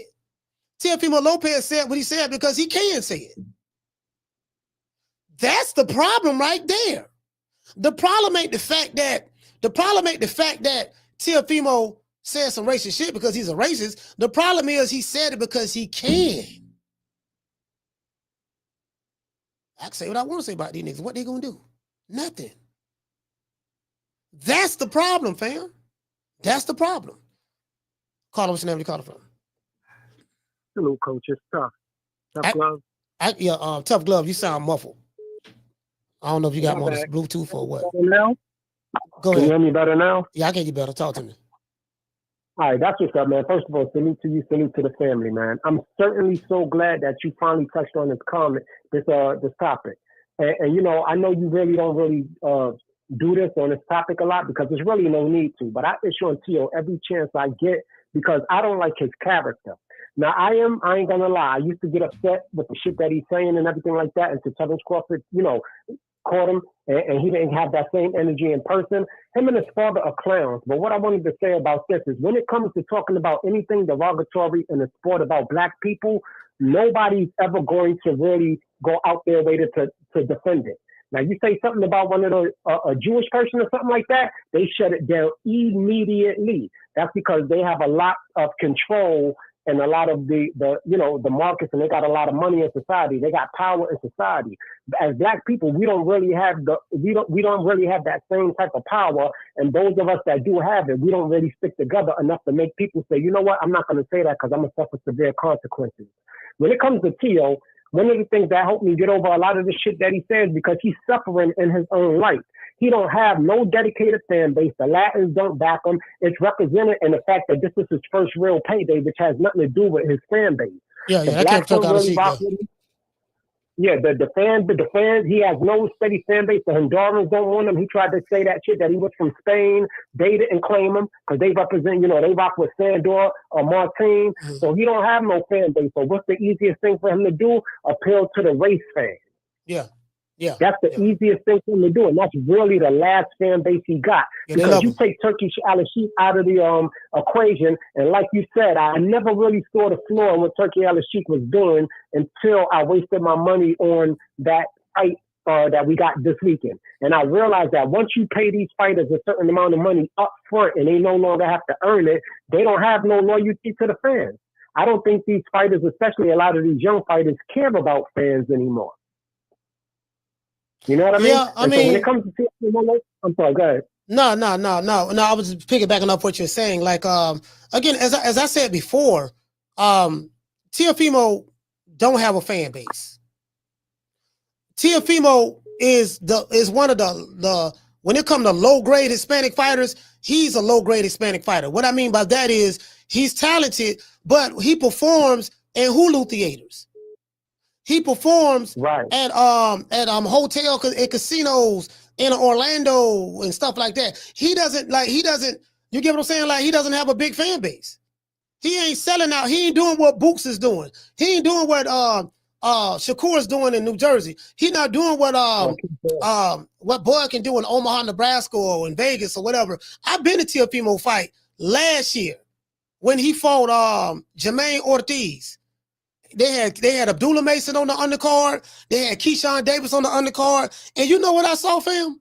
It was he fought at the Michelob Theater or something like that. Bro, that place probably held like 7,000 people, bro. That shit was half empty. And Teofimo Lopez was the headliner. He's not a draw. Hispanics don't even fuck with him. If they fuck with him, tell me why he ain't selling out arenas. Tell me why he ain't putting butts in seats. He's not. Tell me why he complaining. Tell me why he tell me why he complaining that a white promoter by the name of Bob Arum ain't paying him the type of money that he feel like he should get paid. Oh man, he only care about the black fighters. So you the Hispanic fighter, you got to, you the Hispanic fighter. Why the white promoter ain't paying you the money that he paying the black fighter? What you mad about? This is the one thing I really feel, right? And then I'm going to let you go, Coach, because I know you got a lot of calls coming in, man. It was hard to get on. So I'm going to just leave it at this. All of this ish that he's talking about black fighters and why he always got black fighters in his mouth, I think he secretly want to be black. I think he love black people because he always, it's like you see those racist people that always got something negative to say about black people, but they can't say out of black folk business. They always got to be in our space. We don't have to go nowhere to where they are to bring the flavor because we are the flavor, but they always come in our space and then go back and say something derogatory about us. Teofimo is like that. If you look at his profile picture, he got Muhammad Ali. He always talking about black fighters, black this, black this. He don't mention no other people. And it's like, well, damn, if you don't like us so much, like when I don't like something, I don't deal with it. I don't talk about it. Yeah, why you got Ali? Why you got Ali on there? Why you ain't got a Honduran boxer? Right, like Ali wouldn't even shake this motherfucker's hand, especially for what Ali stood for. So when you think about what he's talking about and the clown shit that come out of his mouth, it really shows you how low his IQ is. And then I started feeling stupid for like, yo, why am I, like I consider myself an intelligent person. Why am I letting him, shake my energy? So I had to let that shit go, Coach. And that's my call. Good topic today. Yeah, this is my last time talking about it. I'm going to talk about this shit today and I'm done. I'm going to talk about, Carla, hold on. I'm going to talk about this shit today and I'm done. I'm going to sit back and watch and see what the person who he directed that comment to, I'm going to see what he do. I'm going to see what Keyshawn Davis do. I'm going to see what Shakur Stevenson do. I'm going to see what these other dudes I'm going to see what they do. This is my last time talking about it. This is my first and last time talking about it. I never make another Teo video or Ryan Garcia video again in life, as long as I have this channel. The only way I'll make a video of them is unless they fighting somebody. Unless they fighting somebody and I gotta cut. Like if he fighting Keyshawn, I gotta cover the fight. Or if he fighting one of those dudes or something like that, I gotta cover it. But other than that, he's a shit eater. Carla, what's your name? You call it from? Jay from LA. Jay from LA, talk to me. And so I got 2 points, or just 2 issues. The first one is, I guess social media in general, because I'm from the 90s, grew up watching boxing and all that. It's trash. It works for you guys because that's a job, extra income. But for the boxers, they just need to stop being on that shit and actually just box. Because we're getting trash fighters that think they're fucking, excuse my language, think that they're like actually like De La Hoya or Mayweather or somebody even like, I don't even know what to say. It's just like, I don't even know how to explain it, but this social media it's just killing it because I'm tired of wasting money on this shit. Yeah. Yeah, I get what you're saying. Again, as I said, Jay, let me tell you something, man. The social media game and me being a content creator, everything I do is on the internet because I'm a marketer, right? So I'm a marketer. That's my profession. I'm a copywriter, a professional copywriter, but I do the boxing stuff on the side. So this kind of like my side hustle. And I love talking about boxing. We built a good community over here. And there's a lot of shit that just ain't got nothing to do. A lot of shit ain't got nothing to do with boxing. And social media is crazy, bro. Like I jumped in this shit head first, right? No Diddy. And bro, I experienced some of this. I get it from everywhere. I get it from blacks. They say I'm a coon, Uncle Tom sellout. I get it from Hispanics. They say I'm racist against Hispanics. I get it from whites. They say I'm racist against whites. And I'm like, which one is it? No, you get what I'm saying? Like, which one is it? I don't receive death threats. You better not come to the fight. We got loan money. I'm gonna put the magnum to your head. I apologize for shit like that. That ain't even right. You ain't gotta apologize. I'm built for this shit. You ain't gotta apologize, fam. These dudes are scouts. They ain't gonna do nothing. I'm built for this shit. No, I feel you. I came out, you know, I'm actually Mexican, so, you know, I've never called you anything. I really got to your channel, baby, like 2 months ago, you know. Mm. And I watch a few different boxing channels. I do it when I'm at my work. I'm a truck driver. It helps me get through the day, you know. It just takes my mind off of shit, and it makes the day go right even faster, you know. Hey, who you drive for? You do OTR? No, I couldn't. I got out of prison in 2018, and I was like, I can't. I got married. My wife was not letting me drive over the road. I had to get like one of those local jobs. Driver, so it's local. Yeah. That's good. Right? No, that's good. LA. That's good. You got a family. It's still good money. It's still good money, bro. Yeah. No, that's good, fam. You know. Go ahead. Sorry about that. Yeah, sorry about that. It's just that, you know, even I catch myself like this. Me being Mexican, of course I wanted Garcia to win, you know. But even though like there's nothing wrong with that. Don't cheating either. Yeah, and it's exactly. It's like you gotta catch yourself because you don't want to go back and forth on the social media and being like with people that go for Haney or whatever. You know, it's just like a waste of time. You know. Yeah. And it's like it's not the whole point of enjoying the actual boxing. You know.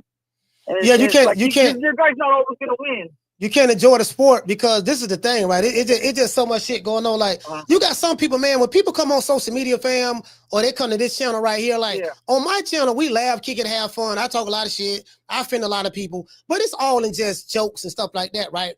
But people come on social media and stuff like that. They want to escape. You know, it's escapism. When they come in this show, these 3 hours, I'm gonna listen to Coach Malachi. We're gonna talk good boxing. He gonna have us laughing. We're gonna be kicking it. He gonna, you know, talk shit, do what he do, and that's it.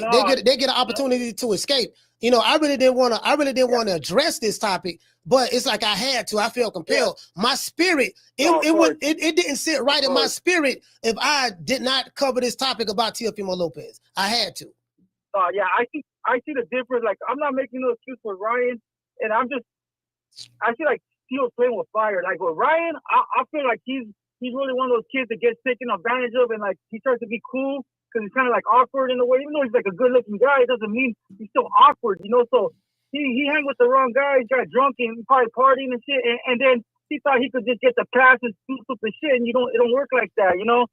And but with Teo, I feel like he's just kind of like I don't know what he's doing. Like he's playing with fire, you know. He's like, and that's not cool, you know. You don't play with those kind of words, you know, any kind of words like that, because he wouldn't like it the same way if they called him something, you know.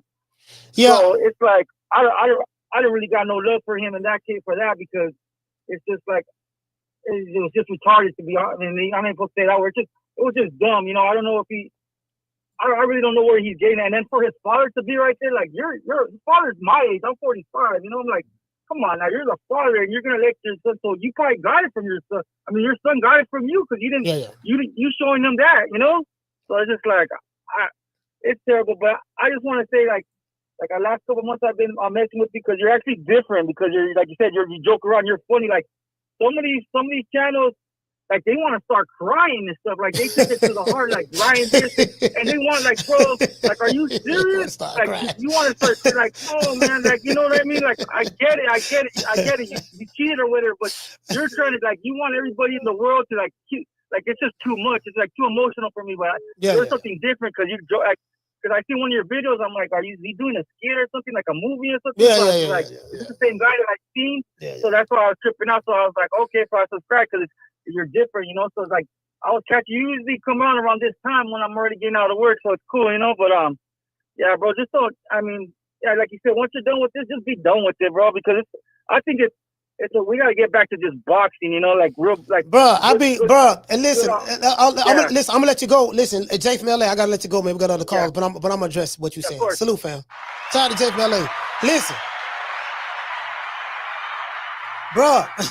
Hey, bro, like I be trying. I be like, man, you know what, man, we just gonna talk boxing, whatever the case may be. But it's like, yeah, that shit, bro. I was at the barbershop. Me and my partner was cutting my hair. I was at the barbershop. You know, I be looking on my phone and stuff like that, looking at X, and I'm like, this motherfucker here.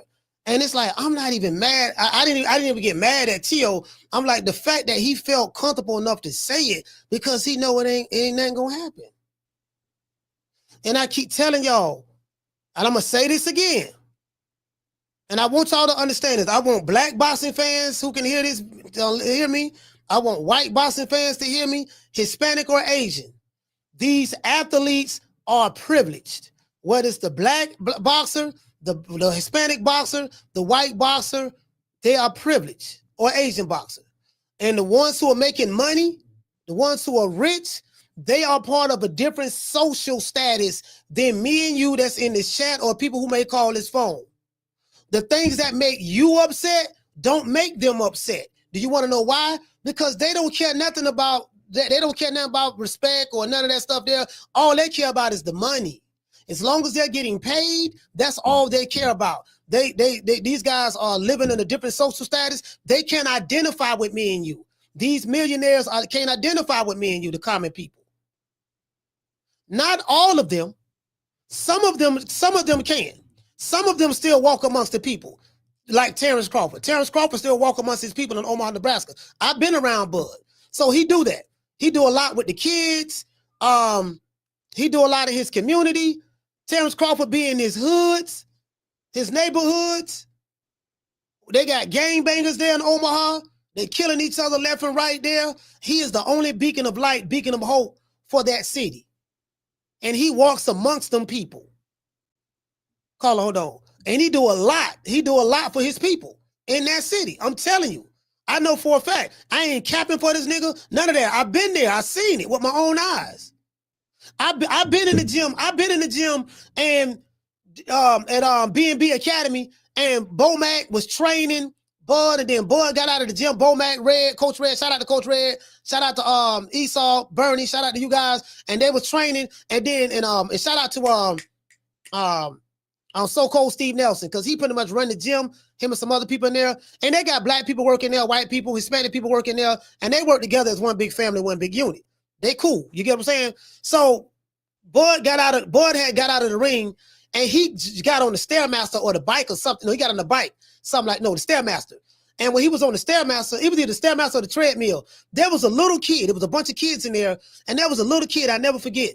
And he was just walking around looking lost, and he had some gloves on, and he wanted some instructions, and he was quiet. He didn't say anything. Bud spotted that kid amongst it was a bunch of people in there, and he said, "Hey, Red Spikes, Red." He said, "Yeah." He said, "Work with that kid right there." And Red was in the ring. He told Red, "Get out of the ring." Not tell him get out of the ring. He said, "Red, work with that kid right there." And he got out of the ring. Like he's very observant. Little kid in there, intimidated, in the gym. You know, ain't nobody really paying him no attention. Bud spotted him. Hey man, go work with that kid right there. You get what I'm saying? Like, so you know, so I know what he do. Shout out to A1. Hey, okay. Dumb to have a dub. He said he just made a dumb excuse on Twitter 20 minutes ago on what he said. Yeah, I ain't, man. Shout out to Henry. Salute, brother. Hey, okay. Dropping that dub on your boy. He say, what I said was liquor because Crawford called my father a drunk and on drugs. I was referring to how we are in the gym. So I asked, where's that liquor at?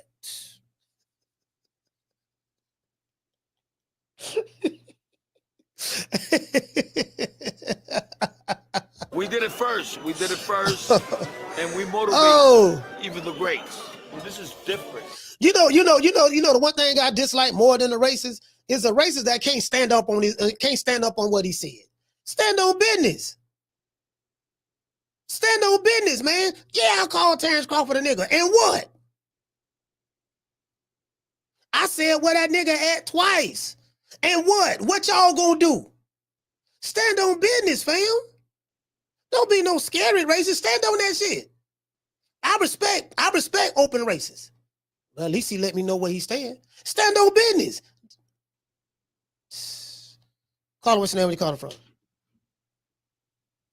Hey, how you doing, Coach? This is Victor from Houston. Victor, talk to me. And I'm also a truck driver. I just have a little opinion on the topic that we're talking about today. Yes, sir.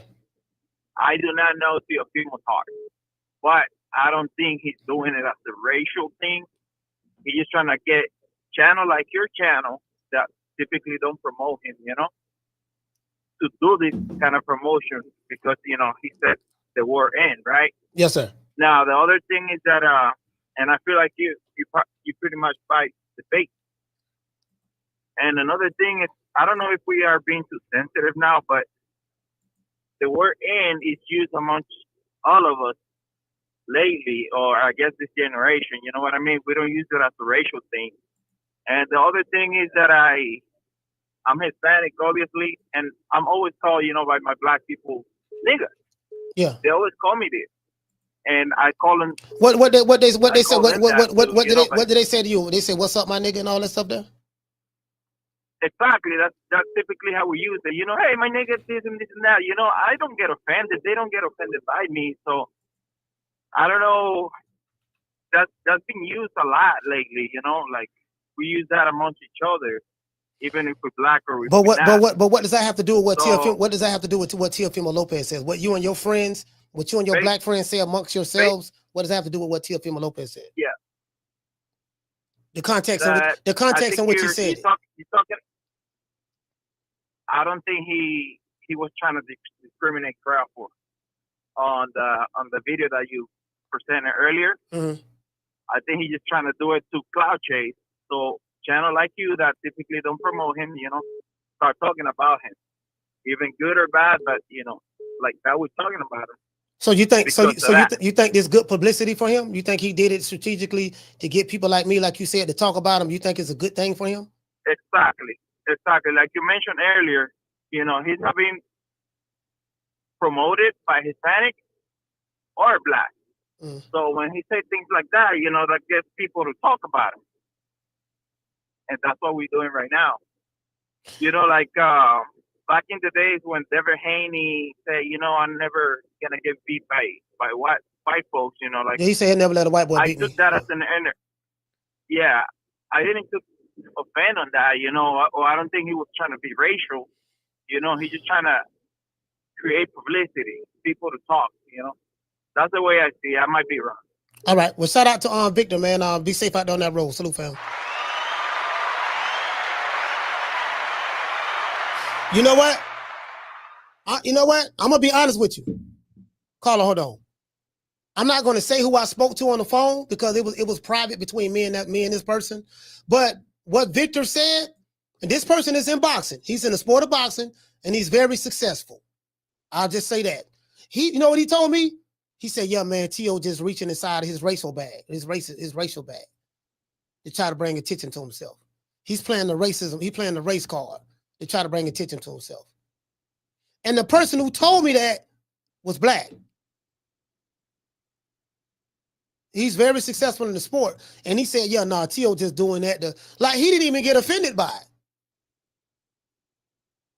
it. Listen, bro, I'm dead serious. So I hear what Vic is saying, what Victor just said. But listen, what he just said, I swear to God, bro, I'm coming back. I'm at the barbershop, and the person I spoke to said damn near the same thing. "Oh, no, man, he ain't.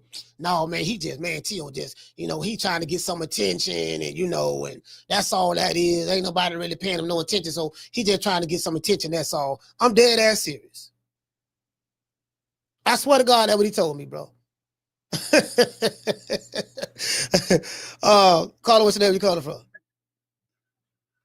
Cage, Dallas, Texas, coach. Cage from Dallas, talk to me. I was gonna say, the people are already half-ass behind him anyway, so I don't think he should be pulling no bullshit like that. You know what I mean? The people half-ass like his ass. You know what I mean? Mm-hmm. And if he's trying to get the people to get behind him, like the Latino Mexican community, they ain't gonna stand behind that bullshit. Nah.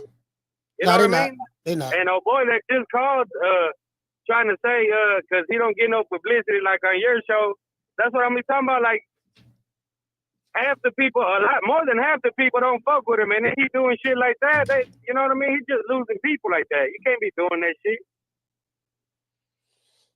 Man, no. The thing is I'm not even as I said, brother. Cage, you say Cage from Dallas, right? As I said, brother, it wasn't the fact that what he said; yeah. It's the fact that he felt comfortable enough to say it.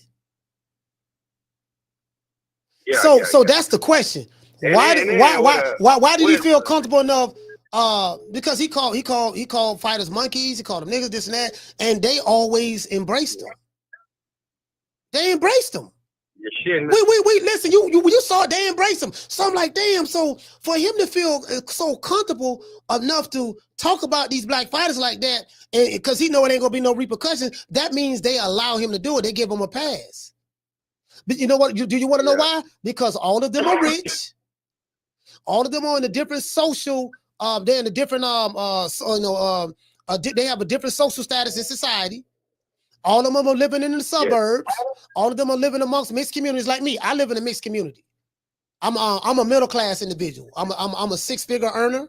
I make 6 figures a year. So I live in a middle class community. I live around black people, white people, Hispanics, Asians in this community. You get what I'm saying? Very clean stuff like that. So these guys are living in a higher status than me. They're living in gated communities. They probably have, you get what I'm saying? Like they're in a different social status. So they don't view it the way someone, the average person views it. So this is what I try to tell people time and time again, brother. The reason why you cannot crash out over what's going on in boxing when it comes to fighters who look like you is because those fighters who look like you, they down with it.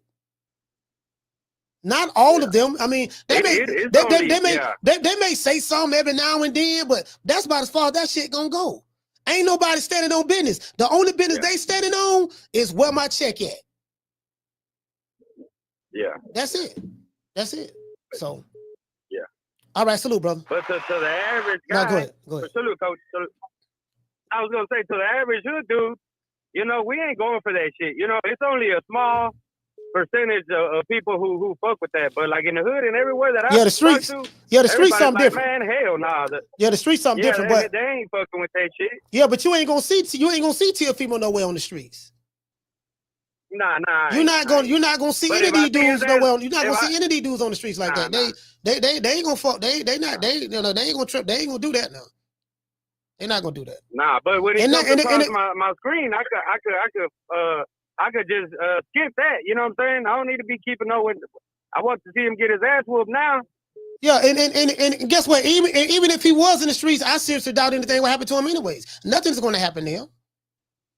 You get what I'm saying? So that just matters the situation. This is why I tell y'all we can't be crashing out. Can't be crashing out over this social media shit. I tell everybody in the chat what goes on social media, what you see going on with these fighters don't give a damn about you. These fighters don't care about you. These fighters are rich. They got money. All of them are part of the same fraternity, and you're not. Hold on. Let me say this before I let you go. All of these fighters are part of the same social class from a financial standpoint. Yes. Guess what? You're not even invited to the school. See, you got to be invited to the school in order to get to the classroom. They are in the same social class. Nigga, you ain't even invited to the school. I'll let you. Yeah. Shout out to A1. He said, I love everyone and appreciate all races. No racism here. He said, stop hating and stop the dividing. Yeah, I think we kind of passed that. Hey, Henry, what's going on, fam? He said that's what he said. Yeah, that's what he said, fam. Shout out to D Hall. He said there is no structure in boxing or consequences for things that are said. I mean, there doesn't have to be a structure in boxing for things to be said. It's the fighters. What the fighters gonna do? What the fighters gonna do? The fighters ain't gonna do nothing. That's why I told y'all, don't be having this emotional attachment to these fighters, bro. There's not a fighter on the planet Earth that I have an emotional attachment to, because I understand as soon as you say something that fighter don't like, he gonna stop fucking with you or cut you off anyways. If you ain't kissing some of these fighters' ass, now it's some fighters like Bud, he don't like ass kissers. Bud don't like ass kissers. If he find out you're an ass kisser, Bud ain't gonna be around you. I'm telling you right now, because a real man don't want nobody kissing their ass. You know what I mean? But a lot of these dudes, they don't. You get what I'm saying? So that's why I told y'all, don't get caught up in that shit, dog. Don't get caught up in that shit. These people only see money. I got it, nigga, and you niggas don't. Be happy that I gave you the interview, nigga. Be happy that I took a picture with you, nigga. Be happy that I gave you some dap and get the fuck on. True. Shout out to Derek Choice. Jumping out quarter of a dub. He said, how do you see Richardson versus Kambosos going? One side of beat down. I got Richardson beating the brakes off Kambosos 12-0. Shout out to Dontae. Jumping out quarter of a dub. He said, Teo and Ryan made many racist comments about blacks and decision makers of boxers. Do nothing about it. And which means two morons are doing their job. Yeah, pretty much. Shout out to Big. Dropping a half a dub. He said Teo couldn't get a payday. He became a racist. Then a payday. I question Teo's actual hate. My black brothers. Bottom line is he's acting like a flaming racist. I hate the way he moves. Hope that makes sense. Okay. Okay, hold on. We got phone lines on. I'm trying to read all the super chats, brother. Hold on. I'm trying to read all the super chats. Caller, hold on. Shout out to 03 Dub. He say Teo used the ER, not the A. Alpha. Yeah, exactly. He said it twice. Shout out to A Henry. Dropping out quarter of a dub. He said he posted it and delete. So he capped. He deleted it? Wow. Shout out to E-Dub. Jumping out $2 super chat. He said Haney fought dude at a fair for a slur. Get Teo. Yeah, I mean, it is what it is. Down from the bar, there's a platform stage. People pimping, sharp as razor blades. Caller, what's your name? Where you calling from? Corey from Texas. Corey, talk to me. God damn, it was hard to get in the day, coach. Whole lot of calls. This is a hot topic, man. You know how it is. Well, listen. When you have a hot topic and a good thumbnail, and you got a fighter saying some dumb shit, that's a recipe for a good show. Right. And we got almost 1,000 people watching this show between YouTube and X. We got almost 1,000 people watching the show. Yeah. And then I can't even count Facebook and Instagram. Right. Yeah. Right. That shit is lit. But nah, so I'm gonna say my shit, man, and play real quick, coach. So number one, it really pissed me off, and you talked about this earlier. When Shakur goes, oh, I don't know why Teo said that. He not even racist doing the Barenchik shit. And then Keyshawn called Barenchik, berated him. He never even apologized to Barenchik for calling him that Teo did. And then Shakur make the excuse for him. Then the funny shit to me, coach, is when he do this shit to sell fights. I remember you lived in Miami, right? Yeah, I lived in Miami 20 years. I remember you told me, and I was there just for a minute. I ain't lived there. I was just there for work for like a couple months. Yeah. I remember you told me that damn place he fought and we fought Clyde, it wasn't no bigger than some basketball stadiums here in Texas, some high school basketball stadiums in Texas. So to me, coach, when a motherfucker is good, he ain't got to do this shit. Canelo ain't got to do this shit.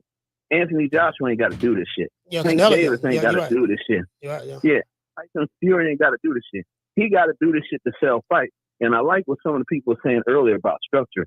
Like I like that boxing is open and you kind of not like so stuck because a lot of this shit in the NFL where they go overboard with some shit.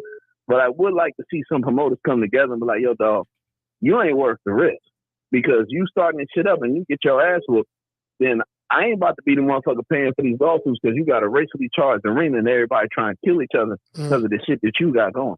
And I live in South Texas, coach, and a lot of my homeboys is brown and they Mexican. They don't fuck with him. Yeah, some cool. Yeah, they don't fuck with him at all. I got quite a few Mexican partners out there, man. I got some, quite a few Mexican partners. Of course, a lot of black partners out there. A few white partners and stuff like that. A couple of Asians as well. And everybody ain't on that. Everybody trying to live, survive, get money. We get together, we talk shit. You know what I mean? We talk a lot of shit. We get together, stuff like that. You know what I mean? You're gonna have a hard time trying to convince me that Teofimo Lopez is calling Terence Crawford a nigger because he's trying to sell a fight. That don't make no sense. No. I ain't forgiving him. I'm not saying you're saying that, but I'm saying, bro, come on, fam. That ain't. No, man. That's giving him a no, man. See, he just trying to get some attention. Guess what? He got the attention he's looking for. He got the attention. Right. He got it. Right, and like I said, right, and now like the brother said earlier, the people that usually might fuck with him, they ain't gonna watch him unless he fights somebody, and on some real shit. Your boy Bud, I know he probably gonna retire at this fight, but Boots put this motherfucker to sleep. Deron Boots Ennis, the way man both are staggering him, coach. But both are staggering him. Like the 7th or 8th round, I remember. Deron Boots Ennis put him to sleep, and that's the shit I'm talking about. You fighting in these little bullshit auditoriums. You ain't never fought in like the big Madison Square Garden. You ain't never heard headline of Barclays. Boots sell out a basketball arena in South Philly. Boots can sell out Atlantic City. You can't do it, and you said it a million times in the show. the easiest way, like you said when you was in Texas with Rick, with your man Ricky, you were saying how all the Mexican fighters would, go with fans would cheer for the Mexican fighters. Yeah. He ain't even got the Hispanic fan base like that. He ain't got no Hispanic it's just fan like base. You don't. That's what I'm saying. He just gonna crash and burn, like they said. But I ain't gonna hold the coach. I hear people calling salute, bro. Salute, fam. Yeah, he don't have a because guess what? The Mexicans don't fuck with Teo. He ain't Mexican. The Mexicans don't fuck with Teo. He ain't Mexican. So he ain't no draw. He can't sell. You know what I mean? Carla, hold on. He ain't no draw. He can't sell. You know what I mean? So the Mexicans ain't messing with him. And black folks really don't mess with him. The black fighters mess with him. The black fighters love Teofimo Lopez. They love him. You know what I mean? But he ain't got no black boxing fans. When I go to the Dominican barbershop where my son get a haircut at, I don't hear them talking about Teofimo. They talk about Ryan Garcia. They talk about Canelo Alvarez. And they started talking about Edgar Berlanga because I be in there talking about Edgar Berlanga, the Puerto Rican assassin. Because of me, I be in there. They be like, man, that man ain't no goddamn Puerto Rican assassin. They be clowning me on that, and they're like, Edgar Berlanga, he all right. You get what I'm saying? But they don't talk about Teofimo. They don't. I'm just being honest with you. He ain't no draw like that. He's known on social media and in boxing circles. Outside of that, he can walk down. Listen, me and that nigga can walk down the street right now, me and Teofimo Lopez, and I'll probably have more people. I'm saying, I'm talking about in a non-boxing event. And a boxing event, of course, everybody know him. Put me and him in a non-boxing event, and I'll probably have more people come up to me than they'll come up to him. True. Literally. Carla, what's your name? Where you calling from? Martin from Oakland. Martin from Motown. Talk to me, fam. Yeah, Coach, I just don't get all this stupid shit. Like, I don't get what this motherfucker's hoping to accomplish. Like, what's he trying to prove? I mean, there's enough ignorance going around to just add to it. Because, it ain't going to make nobody like him no more. Yeah. If all it's doing is giving a motherfucker a reason to fucking hate his ass. Because all he's doing is fucking it up for the next one. You know what I mean? 99% of the motherfuckers that wouldn't have the balls to do something to him, go smash on a motherfucker that, don't know how to fight or catch him slipping by himself. And what does that prove? What does that accomplish? And all because this dumb motherfucker wants to run his fucking mouth. Motherfuckers, look, when he first did that stupid shit and, Bud approached him, motherfuckers lightweight, not give him a pass, but just, let it go. And then he has to bounce back with this fucking ignorant ass shit. It's not like he's setting the boxing world on fire, Coach. It's not like he's that dude and he can't do no motherfucking wrong. He said that like he set the boxing world on fire. For real, Coach. It ain't like motherfuckers is tripping over each other to sign his ass, to throw a fight date at him. That motherfucker, he don't sell, Coach. So why the fuck, man, he should be kissing ass to the few fans he got left, Coach. Real talk. Because, a lot of people are like, well, Ryan didn't suffer no consequences. They kicked Ryan off that boxing game undisputed. Yeah. Mauricio Suleiman made it public. You know what?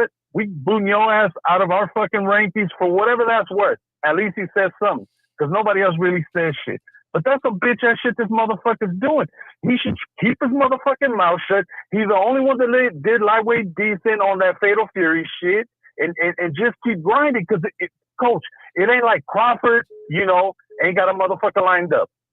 It ain't like Keyshawn ain't got a motherfucker lined up. Yeah. It ain't like Shakur got a motherfucker lined up. So who the fuck are you throwing these punk ass jabs at? You feel me? Yeah. You just talking out your motherfucking ass. What, to impress your bitch ass daddy? Because I'm going to tell you like this, Coach. To me personally, racism, you ain't born with that shit. You taught that shit. And that's that faggot ass son of a bitch that taught him that shit. I'm making a motherfucking point. I got a 10-year-old, Coach. His daddy. I explain every motherfucking ignorant shit that come out my motherfucking mouth. You feel me? I don't want this motherfucker feeling like it's cool to disrespect this person or that person based on the color of their skin, how they walk, how they talk, how they act, how they dress. You feel me? And that's that punk motherfucker's job. Bitch ass T Diddy. Fuck him and his son, because that's some whole shit, Coach. That's some whole shit. If you really about that racist side, motherfucker, go run up on somebody and let your punk ass entertain. Don't do it behind a bitch ass camera. That's some mark ass shit, Coach. Shit like that. I don't give a fuck what color the motherfucker is. When you racist, You I just ain't feeling that shit. You from the town. In the town, you got blacks, Hispanics, blacks, Mexicans. Like that, y'all don't really have that shit up there in the town like that. You know what I mean? It's kind of like y'all don't really have you know, I mean, there's a solidarity up there. I mean, don't get me wrong, everybody don't get along. You know, you got, you know, Hispanics don't get along with each other. Some of them blacks and Hispanics, or blacks don't get along with other blacks, stuff like that. For the most part, y'all have a different culture up there. As it relates to Teofimo, again, I don't understand how him calling Terence Crawford a nigger, how is that helping his case and trying to get a fight or get notoriety? Like that doesn't make sense to me. How is that going to put more money in his pocket? Now, I would love to see one of these fighters fight him. Like he said, he want boots. Please, Bozy Ennis, please, y'all allow. Man, listen, man. Like I would love for, you know, Jerron Boots Ennis and Teofimo Lopez to fight. I would love it. And I would. But I would go to Philly. I would catch a plane to go to Philly myself in the heart of the hood on the south side, and myself talk to Boots, whoever I need to talk to, Greg, whatever. Say, look here, man, if you don't beat nobody else, listen, man, if you don't beat nobody else, dog, whoop this dude right here. Fam, I'm betting a house on you. I need one of them. The Russian versus, even though I know this is a movie, but the Russian versus Apollo Creed beatdown. Yeah. He fought Apollo Creed. We need that. If you don't do this for nobody else, because he's not going to get the Terence Crawford fight, but finna fight Canelo. He got his hands full. He got his time on that motherfucker. He got his hands full with arguably one of the best fighters of this generation in Saul Canelo Alvarez. So he ain't finna get that fight nowhere near fashion. But he also said he wanted to fight Boots. So if you in 147, you know, Boots, get a man to fade. Please do. Give him what he looking for. Yeah. But listen, Martin. Either him or Brian Norman. Yes. Please, Brian Norman. Yes, I forgot about Junior now. Yeah, Junior. Hey, shout out to Martin, man. Old Town salute. Yeah. I would love to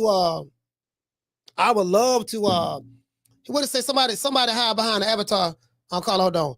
He clearly says, liquor, what the fuck? You motherfuckers are a bunch of crybabies. Your dick sucking ass mammy a crybaby, fuck boy. Matter of fact, we holler at you, Justin. See ya. Create another account. I know you will. Call what's your name you calling from? Antoine calling from Albuquerque, New Mexico. Antoine from Albuquerque, talk to me. Here's just a thought, coach. I just want your opinion on it. I don't like the shit. It really made me get away from Teofimo Lopez because I hate him making the statement he makes. But I was just wondering, do you think if us brothers would stop using that word on social media as if it's some cool shit to say, that other people might take it a little bit more serious when these cats jump out of pocket like that? I just want to hear what you got to say about that. You know what? I've been saying this for a while. Like, I'm not gonna say a lie to you. I'm a victim of it myself, my brother. I say nigga all the goddamn time. I do. It's a bad habit I have. You know, I'm not gonna lie, because when if I say my nigga, that means you my partner, my homie. What's up, brother? I said, man, them niggas crazy. Right. So if I say them niggas crazy, that mean them guys and them dudes. So you are right about that. You are right about that. I 100% agree with that. And that's kind of like we open up the door for that, so to speak. But what happens is when you have like a multicultural society, and because of the culture. I was born in the 70s. And so as the generations go by, you know, they get influenced by music, rap music, stuff like that.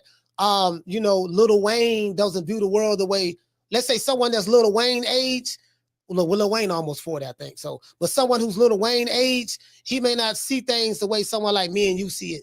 Or if someone that's I'm 55. That someone that comes up in the Drake era, someone that's in their 20s, they don't see things. They don't see things the way someone who came up in my era saw it. Just like my mother. My mother was born in 1944. She passed away when she was 54 years old, but she was born in 1944. So I really couldn't see things the way she saw things because she came up in the era to where when that shit was real thick. You get what I'm saying? You know, you're talking about the 40s. 40s, 50s, 60s. You get what I'm saying? So as the generations go by, it's a different culture. None of these guys are oppressed today. These guys are millionaires. They're rich. They're happy with their social status and in society. And that's just the reality of the situation. People talk about Ali, you know what I mean? But we're not in the Ali era. Ali was born in the 40s, I think. So he came up in the era the way it was different. This is a different era. Those fighters who came before us, they paved the way for these guys to be smooth sailing right now. So, but you're right about that. You're right about that. We do need to do a better job at that. I totally agree. Okay, thanks, Coach. I don't want to take up no more of your time, but I appreciate that. Salute, fam. Yeah, salute, man. Yeah, we can't. Like we got to keep it a beam. We got to keep it a beam. We got to be honest. Even myself as well. I'm not excluded from that. I'm not attacking anybody online. I'm talking about myself. Even myself. I totally agree with that. Caller, what's your name? Where you calling from? Hi, Coach. This is Sheila from Houston. How you doing? Sheila, talk to me. This is a good topic. Now, I wouldn't want to see any of our black fighters step to him in the streets because I don't want to see nobody get in trouble. But I would like to see somebody get their asses in that ring. Yeah. Now, they need to beat them down and then be whispering shit in their ear, letting them know why they get their ass whipped. You know what I'm saying? Now, all that, let them know.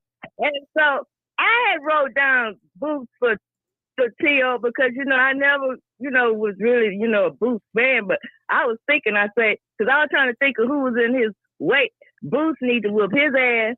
Yeah. Or Brian Norman. And for Ryan, I couldn't think, because I need a black fighter to whoop their ass. Yeah. And I couldn't think of nobody in Ryan's except Devin. And so I'm like, okay, Devin, if they get a rematch, you need to whoop his ass. For all of the reasons. No, I listen. couldn't think of nobody else. Who else is in Ryan's Miss Connie, we went down this path before. Do you remember last year? I'm sorry about that. Sorry about that, Miss. Sorry about that shit. That's okay. My bad. I'm looking at Miss Connie in the chat. But anyway, so Miss Sheila, listen, we went down this path before. Do you remember right before Devin Haney fought Ryan Garcia, and Ryan Garcia was, he was saying all that. He was saying all that crazy shit. About he hate niggas and this and that, all that stuff there. Then he said then he would have talked about Bill Haney. He would have talked about he's a fake Muslim. He don't like Muslims, and talk about Bill Haney prayer rug and all that stuff there. And I called Bill and I say, Bill, look here, man. I'm tired, dog. Look here, bro. The way Ryan Garcia disrespecting y'all, you damn need to step to this dude, knock him out, get him out of there. And we tried that. We sent Devin Haney on that mission, and he failed. But however, Ryan Garcia had drugs in the system, so he's a drug cheat. He had a performance enhancing drug, PED, meaning the PEDs that he took enhanced his performance that night. So that kind of like washed that away. Now Dale still got his ass whooped. Now he got his ass whooped. So we listen. We listen. This ain't no disrespect to Dale or Bill, but we need some real killers. We need some real killers. We need Brian Norman Jr. We need Brian Norman Jr. or Boots. That's what we need. But I'm saying, but for also is King Ryan. Is he 147? Yes, he 147 now. He 147 now. All of them to get some of that. Yeah. Okay. Well, we're gonna put either Boots or Brian Norman on Ryan and Theo. That's how that's gonna go. Now, and I really want those fights need to happen. And as far as I was feeling you when you was talking about your spirit. It was in your spirit to speak on this. Because my mind went back to I worked for a company called Baker Hughes from 92 to 2005. Yes, ma'am. Now, I was the only black there for 5 years. I started in 92. Now, this is in corporate America. Only other black person there was this old black man that worked in the mailroom. Now, this white chick worked in payroll. I used to hear him tell these jokes. One joke was about why the mama can't let the black babies play in the sand pit. And I remember that. You told me that before. I remember that. You told me that. Brought up like that. I wasn't brought up like that. And I'm sitting there and I'm thinking, I know she don't mean what I think she means. And then a few weeks later, she come in with this application, 3 pages, black man application for a job, nigga employment, nigga application for employment. It was like 3 pages. When she got to me, and she say, don't take it personal. Well, I immediately stopped working. What the fuck she mean? And I read that stuff. And see, this stuff is not just in boxing. I read that stuff, and I got up, went straight to the CEO office, closed the door, and I told him to read that shit. And I sit there and let him read it. He turned so red. I said, if I hear another black joke, I'm going nut straight up. Now, you know that white man didn't know what nut. He know by my tone what nut up meant. But after that, see, because they did that shit because they could do that shit. I wasn't with that. After that, you could hear him say, Sheila don't like black jokes. They quit doing that shit. So, only thing we could do about these fighters is like we said before, get in there and just let them get their ass whooped. Before Teo, I ain't never liked him nowhere because he just looked like a joke, you know. But that nigga, that's my nigga. You know, that my nigga stuff, and, you know, I ain't with that shit. But, you know, it is what it is. The days change. But you could look at Teo and tell, he mean that shit. He ain't just doing that shit for no fight. That shit is in him for real. That's the, I don't care what nobody say, that he just trying to get attention. His ass mean that shit. You could look at him and tell. And so, and even when Terence, whoever said something on their comments about Terence talking about his sister, I don't even think that's Terence Bud Crawford's character. I don't really know him. But even when he said, shut up, bitch, it didn't even sound like him. Well, she was in his face. Yeah, but she ran up in his face. She ran up in his face. So she. I know. So we got. Listen. If his sister won't smoke, Teofimo, if your bitch ass sister won't smoke, if she won't smoke, we got TT and Shantae. TT and Shantae, they would take turns whooping your ass. They would take turns whooping your ass. They would give you all the smoke you want. It'll be 1-on-1. It could be 1-on-1. I promise you, you can get the dog shit beat out of you.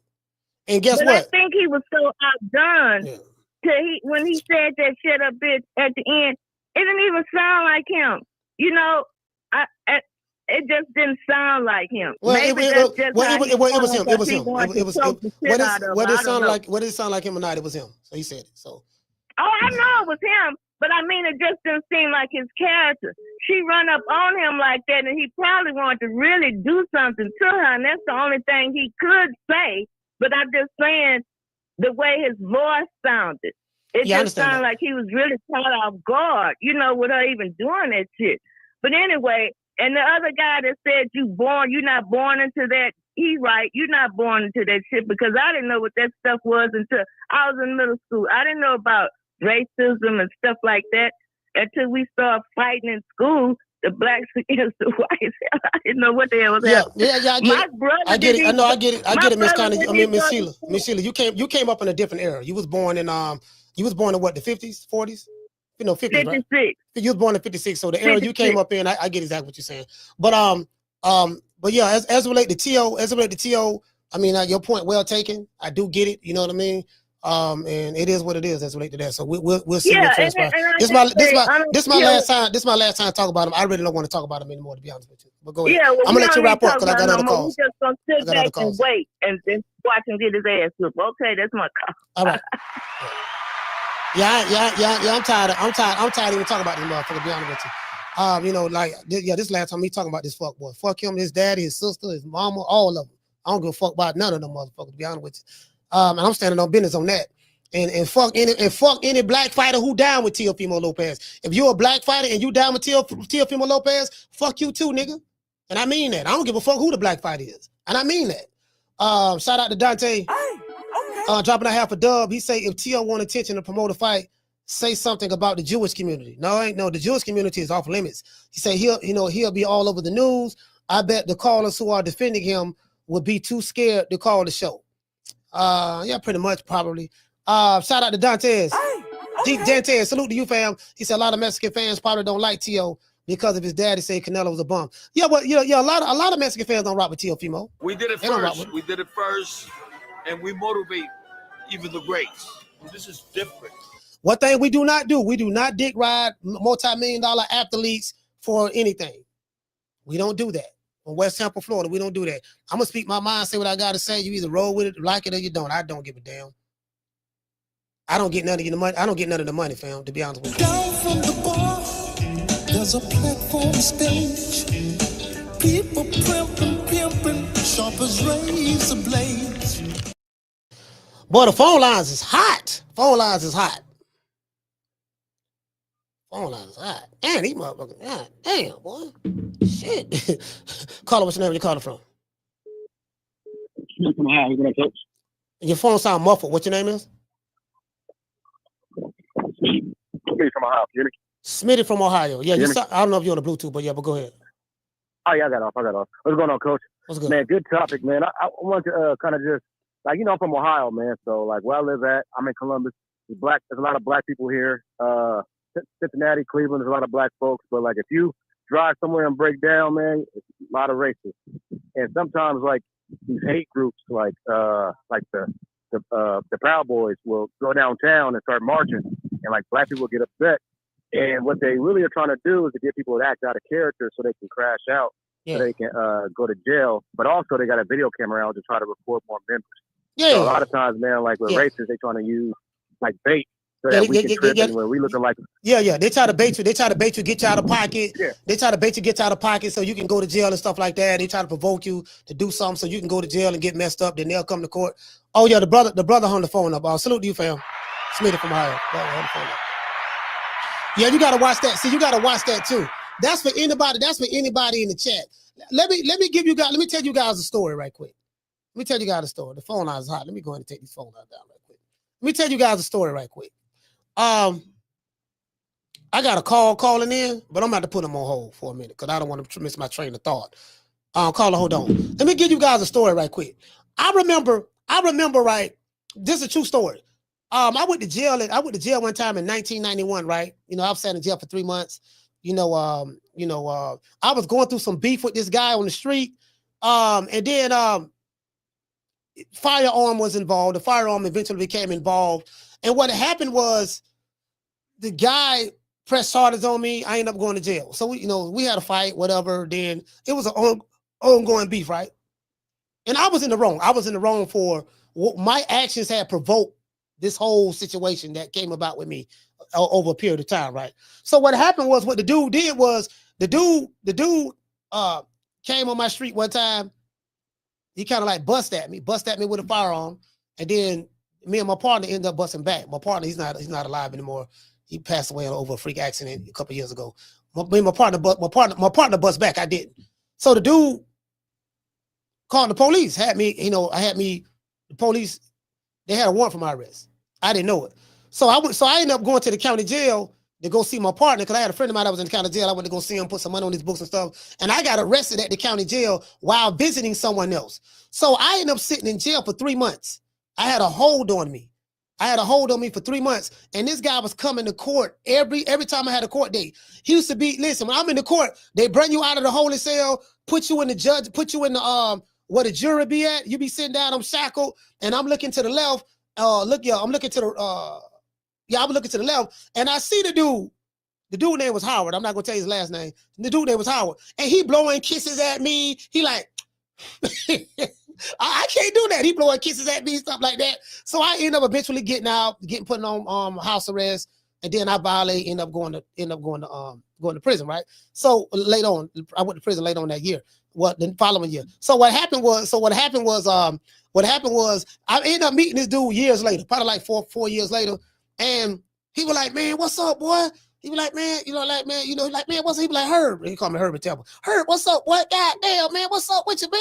And I'm looking at this nigga like, I'm like, "Howard?" Like, you get what I'm saying? So we sitting there talking. I say, "Hey, man, listen, check this out, bro." I said, "Man, why you have put the police with me, man? What we going through in the street? What happened in the street? Stay in the street." He say, "Listen, man, I put the police on you. That's so he said, I was trying to trick you out your freedom. So I was successful in doing that." That's what he told me. He said, but I put the police on you. What you didn't know, I went down and filed a police report against you. And I filed a police report to cover myself. That's so if and when me and you were to ever get into a confrontation and it involved fighting or gunplay, if I end up doing something to you, which I planned on doing something to you, if I end up doing something to you, I'm covered by the police because I went down and filed the police report. I let them know that I'm having issues with you, and I let them know that I was afraid, I was in fear of my life. That's so I have all of my stuff documented. So if you would have did anything or did anything to me, or if I would have did anything to you, and let's say I would have offed you, or whatever the case may be, I would have been covered. And I thought about that shit. I said, God damn. Now to me, that wasn't no G shit. That wasn't no street shit. You don't roll out there in the street. And cause I was stuck on the street code. And I learned, and I woke up years later, I said, that street code is some bullshit. It ain't no such thing, no code. It ain't no code on the street. Because as soon as the motherfucker get locked up, getting in the jail, looking at 20, 30 years, he finna start telling to save his own ass, because self-preservation is the first law of nature. So that's when I realized that street code shit don't mean a goddamn thing. But I say all that to say this. Some people would do things or say things to you in society just to provoke you so that they can take your life or take your freedom. So don't let nobody trick you out of your life, and don't let nobody trick you out of your freedom. Caller, what's your name? You call it from? Jamie from New York. Jamie, talk to me. You the last call. Yes, sir. To be real with you, I don't know where this kid is going with this, talking like that. I think he's an idiot. That's why nobody fucks with him. The Puerto Ricans don't fuck with him neither, coach. Yeah. You know what I mean? What Teo needs is for somebody to break his jaw. The question is, who's going to do it? Who's going to do it, yeah. Just like it did to his daddy. I heard his daddy got beat up for the same shit. Yeah. I don't know how true that is, but I heard about it. But anyway, coach, listen, I'm from New York. Everybody knows that. In New York is all I know. I know kids his age, that's how they talk. People every color. I hear it every day. But the thing is, look, racist or not, he's doing it. I don't like it, and it's wrong. Again, I don't know if Teo is racist. I don't know Teo. To be honest with you, the thing is that he's doing it. You ain't got to know him. He is. All right. He is. So he's doing it, and he's doing this shit on purpose, whether he's trying to become more popular, by being the bad guy. He knows he has very little fans, and he's looking for attention and trying to land a big fight, by talking stupid like that. And be honest, I hope he doesn't get any fucking fights, So, again, Teo's an idiot, man. And the thing is, coach, somebody needs to check him, bro. Who's going to do it? So, he's doing it. He's getting away with it. He's an idiot, man. But, if Teo's doing this for popularity, it's not going to work. I hope it doesn't work. Again, he's going to be popular. He's going to be popular, but he's going to be popular amongst the racists online.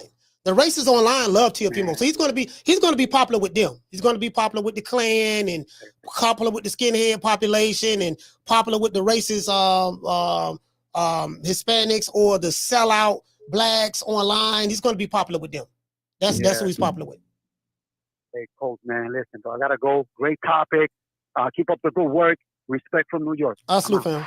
Yeah, that's his fan base. That's his fan base from here on out. That's his fan base from here on out.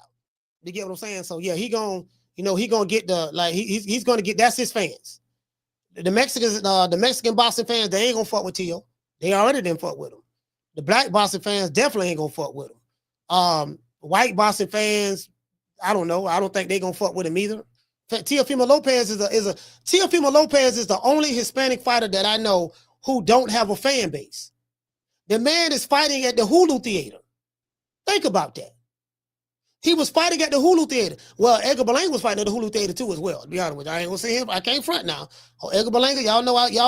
Look at Edgar Berlanga's a Puerto Rican assassin, and all that stuff there. But he was fighting at the Hulu Theater too. But Teofimo ain't no draw.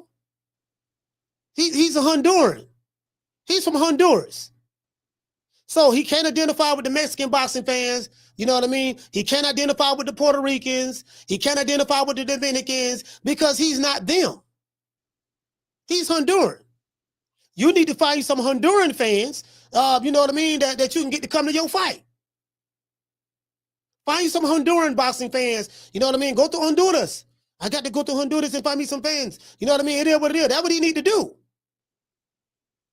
Because ain't nobody fucking with you. Now you got some racist dudes online. They're going to fuck with you. But they are minority. They just going to fuck with you in the chats and go and try to stir up stuff on different platforms and comment sections. That's about it. They don't move the needle, though. They ain't nobody. They going to hide behind the avatar and say some stuff and try to get everybody upset, and that's about as far as that's going to go. Caller, what's your name? You calling from? Hey, what's up, Coach? Marco 714. Marco, talk to me. Coach, I couldn't believe this shit, Coach. I know Teofimo's from New York. I know the culture out there is a little different. I know he's Hispanic, but I had to run that video about 10 times. Coach. Oh, hold on. Hello? Hey, Muff, how you doing? You just got off the bus? Okay, you okay? All right, how far are you from the house? 5 minutes away, okay. You want me to stay on the phone with you?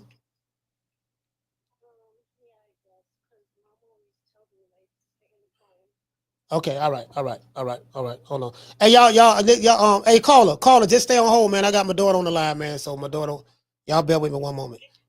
Yeah, so did you have any you had any tests today? Okay. All right. So we'll see. All right, I'll stay on the phone with you till you get home. But anyways, so hey, shout out to the Martin, man. Shout out to the Blaze, Pound for Pound TV, the Natural. Salute to you, fam. Yeah, shout out to the Natural. Shout out to Summer in November. Shout out to Native Great, Miss Connie and Miss Sheila from Texas. Salute to you from Houston, rather. So how was it on the bus? Yeah, I know it was loud. I should have came and picked you up from school. Should have came and pick you up, from school. So yeah. You know what I mean? So was the bus late?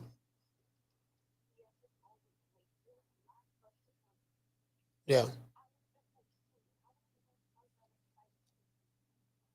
Yeah, I'm finna get ready to wrap the show up in a few minutes. I'll be done by 6 o'clock. So by the time you get here, I'll still be on. I'll be wrapping it up. It's so hot in this house. I don't know what's going on with the AC. I gotta find out. I think that it froze up outside. I'm gonna have to go outside and drain it. Probably drain the water from it or something. It feels hot in this house. I don't know why. I have no idea. I don't know why. So, it is what it is. Well, how far are you now?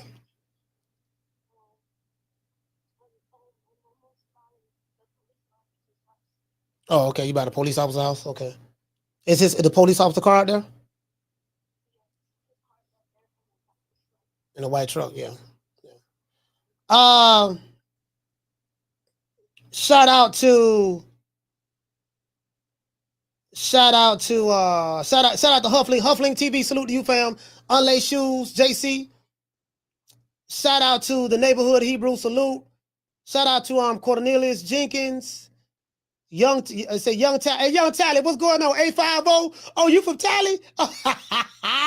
Oh, you from Tally, fam? Okay. Yeah, man. Hold on. Somebody asked me. What he say? He said where you was born? Where you from? I'm from Tampa, from West Tampa, Florida. West Tampa, the West Side. There's a difference. You have Tampa, then you have West Tampa. There's a difference. No, all jokes aside, yeah. Shout out to everybody in Tampa, man. College Hill, Ponce Leon, Riviera Terrace, stuff like that. Summer Spring, just everywhere. You know what I mean? But yeah, West Tampa, man. Us West. We from Main Street, right? The Main Street, right there. The projects is going right now. They don't tore the projects down, but it is what it is. Where you at now?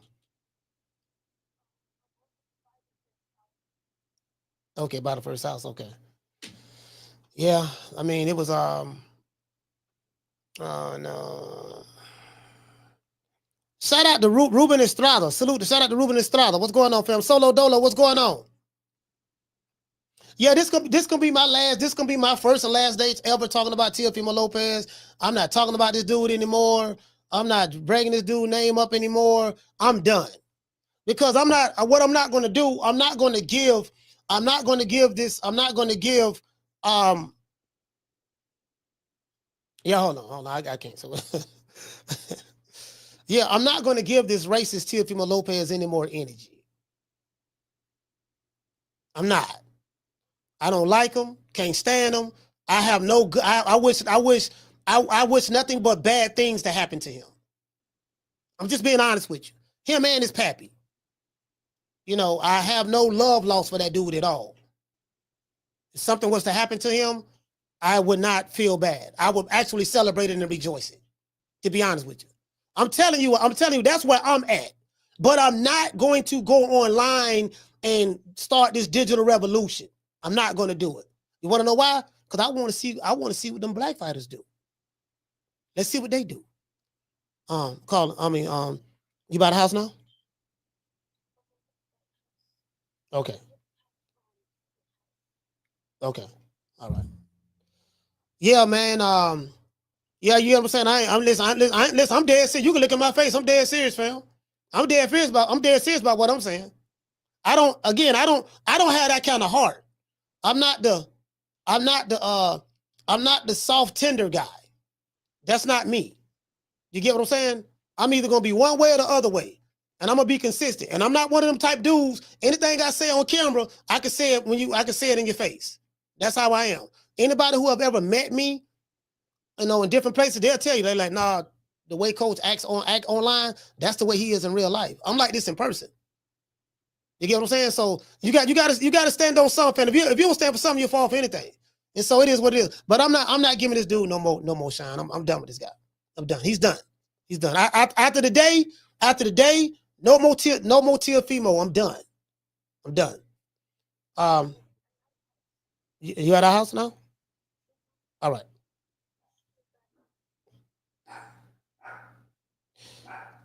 Caller, sorry about that, man. You still there? Yeah, I think the caller hung up. Let me see, you still there? Oh, my bad. Caller, you still there? Caller, you still there? Yeah, I think he hung the phone up. My bad. Hey, caller, call back. Call back, man. The brother was on the phone. Yeah, I don't know. This dog sitting there barking and stuff. Hey, Sanaya. You'll close my door?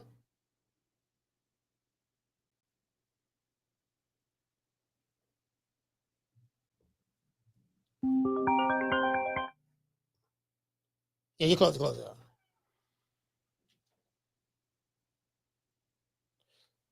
Yeah, this is the last call. Caller, what's your name? You called it from?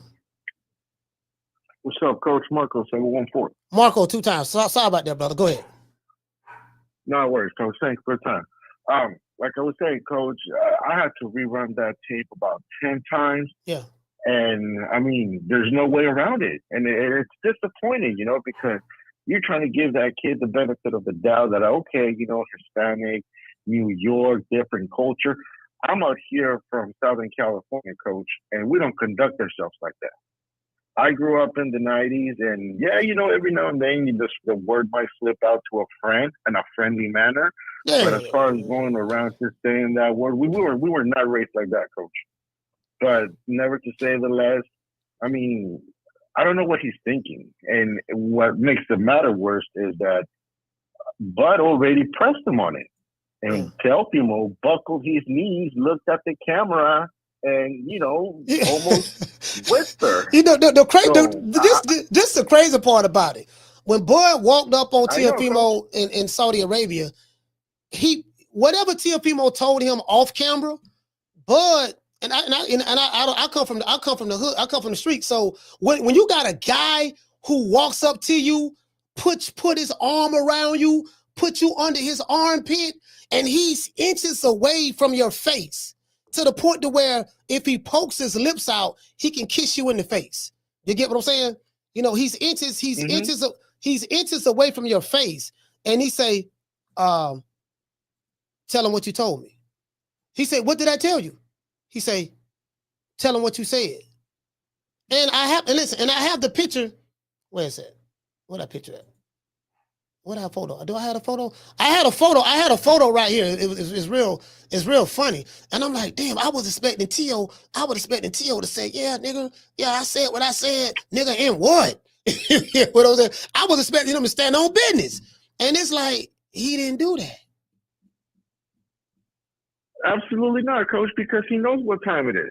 He knows he said something with Bud, you know, with his neck around his arm, he will snap his fucking neck off. And, you know, to all the Bucky community out there, let's get something clear. You know, Teofimo is not Mexican. He calls himself Honduran, but, you know, it sucks that a dude like that will give these folks a bad name. I know very few people from Honduras, and they're hardworking people, they're quiet people, you know, they're here in this country just to live the dream. And to have somebody come out here with no cloud, with no kind of, you know, self-awareness and just put shit out there is very irresponsible, Coach. Teofimo. That's my call, Coach. Yeah, salute to you, fam. Salute, brother. Yeah, Teofimo doesn't represent. Teofimo doesn't represent the Honduras community. People from Honduras that was born in this country, he doesn't represent them. Teofimo represent racists because his father is a flaming racist and Teofimo Lopez is a flaming racist. So he represents racists. That's what he represents. He hates the black fighters because they make more money than him, the ones who he's targeting, and that's what it is. And he feel like that, you know what? You know, I'm a Hispanic. Why is these niggas making more money than me? These black fighters, why these niggas, these monkeys or whatever making more money than me? That's his problem. That's his issue. He's mad that the white man, Bob Arum, is not paying him the type of money that he was paying Terence Crawford and all of those guys. That's how that's it. I'm standing on that. I'm standing on anything I say today, I stand on. I'm on the island by myself. I stand on that today. That's how I feel. This is the last call. I ain't taking no more calls because I got to get ready to go. So I said what I said. I stand on it. Caller, what's your name? Where you calling from? You the last call. Hey, what's up, Coach? It's Jerry. Jerry from Be More. Talk to me. Yeah, fuck Teofimo Lopez. Enough is enough already with this fucking guy. You got guys like Rolly Romero who ain't nearly as bad or as the clown that people have painted him to be. And then you got this fucking clown. I can't tell if this guy's really a racist, but when you keep doing racist shit and saying racist shit, then we got one thing to conclude. And you know what? He's an attention junkie, and he's likely racist. I've been hard on Devin Haney for his racist remarks, and I'm gonna be equally as hard on this fucking clown. And that card last weekend, as bad as it was, people wanted to say that he performed well. No, he didn't. I'm not entertained by you clicking your heels and tapping your fucking heels. I watched the fight. The fight was fucking just as garbage as the other two fights. Well, you know, Jerry, I'm not going. Again, I don't like Teo. To be fair, I used to like Teo when he was at 135. I did. I'm not gonna lie, but I don't like him anymore. But he did better. He did better than the other two. He did better than the other two guys. He's very talented. He's very athletic. I can't, regardless of how I feel about Teofimo personally, I cannot take away from his God-given abilities and the talent. I will say that, you know. But you say you think his performance wasn't good? It didn't impress me. It was a lot of shucking and jiving, but the physical fight of it was really not much better than any. And you think about it, as bad as them fights was, if he stood out a little bit with that shucking and jiving, you know, the guy, the fighter that he is one thing, but the fucking asshole that he's shown himself to be is just another thing, man. Be where you fit in. A lot of this shit I think he's doing because he thinks it's going to get him attention and shine his star more, but it's not. It's not. And he's really turned me against him. You know, it's just unnecessary shit. I mean, a little bit, that's one thing, but like the last caller said, but Crawford already fucking pulled him up and punked the shit out of him. So shut the fuck up, okay? And what's going to take one of these brothers, Gary Russell, perhaps, probably not Bud because Bud's at the end there, but Yeah, he's gonna Someone's fight gonna have to get up in there and beat the fuck out of this guy and let him know you want to keep dogging black fighters, but here's what we got for you. All right, so Jerry, man, Baltimore, man. Go ahead, Jerry. You know, that's where I'm at with him, and I used to like him too.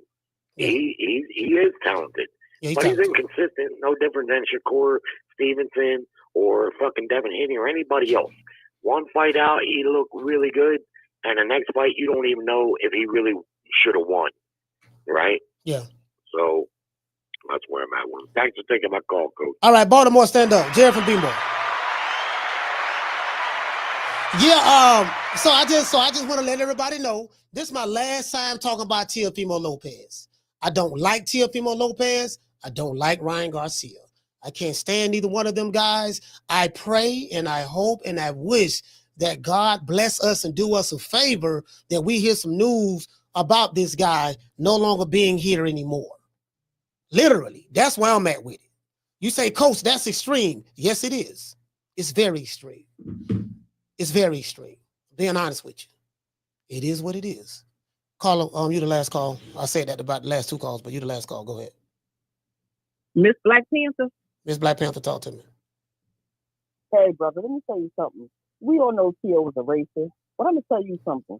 He said nigger, right? Yep, twice. If they were in the street, right, if they were in the street, Terence Bud Crawford would beat shit down Teo's legs. Teo would be wearing a colostomy bag if he finished with him. You know, but they're not going to do anything about it because you know what it is? It's free speech. It's his First Amendment right to speak however how he wants to speak, and they're not going to do anything. But it's wrong, but hey, you know what? You know what kind of world we live in, and we know who he is. Coach, that's my call. I just wanted to say that before the show was over. Peace to you, brother. All right, peace. Yeah, I ain't apologizing. Y'all ain't got to worry about me apologizing. You ain't got to worry about me doing the show tomorrow. Hey, man, you know what, y'all, man, you know, I just want to issue an apology to the Lopez family. I was upset. I said some things that I probably shouldn't have said. I can promise you everything that I'm saying right now, I mean that. I mean everything I'm saying. Nigga, I ain't apologizing. I ain't apologizing to top rank fighters. I ain't apologizing to the black fighters who I'ma defecate on. If I see any black fighter riding for Teofimo Lopez or defending Teofimo Lopez, I'm going on the dismerchification campaign. I'm gonna destroy any of you black fighters who gonna do that. I promise you that's what I'm on. That's the time I'm on.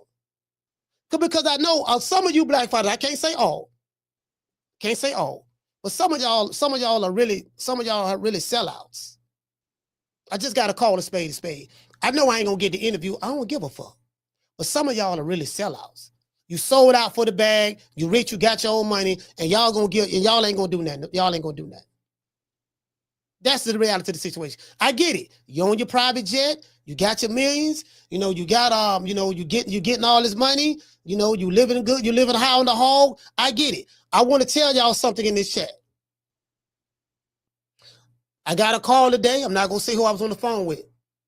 I've been telling y'all these black fighters, these Hispanic fighters, and these white fighters who are multimillionaires. They do not view the world through race. They view, which you shouldn't, but they view the world through their socioeconomic status. Their socioeconomic status. This the haves and the have-nots. If you are a racist Hispanic, a racist black, a racist white, or a non-racist Hispanic, a non-racist black, or a non-racist white, and you're rich and you're millionaires, all of these guys socialize together because they are a part of the boxing fraternity. I'm telling y'all what's going on. They are part of the boxing. They are part of a boxing brotherhood. Me and you ain't boxers. Me, you, everybody in the chat, we not boxers. So they don't identify with you. Just because they look like you don't mean they identify with you. They identify with their fellow brethren boxers, their fellow brethren promoters. They identify with those who are paying them. So while you getting mad, oh man, look what Teo said. We gonna do this, we gonna do that. Your favorite black fighter ain't gonna do that. He don't care. He probably gonna, yeah, man. Next week, yeah, man. Teo, all right, man. He a good dude. He all right. I mark my words. Let's give everybody a round of applause.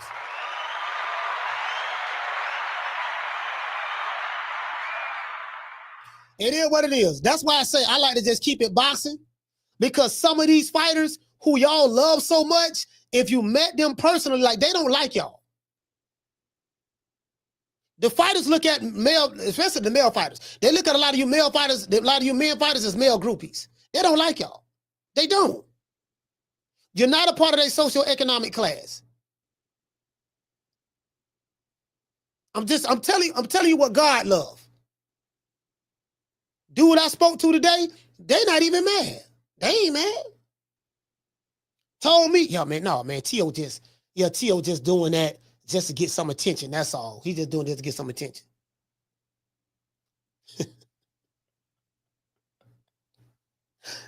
He acknowledged that Teofimo and his dad is racist. He said, yeah, they racist, you know what I mean? But they playing a race card right now. He just going into his race bag, trying to get some attention, trying to get a big fight, this and that, this and that, this and that.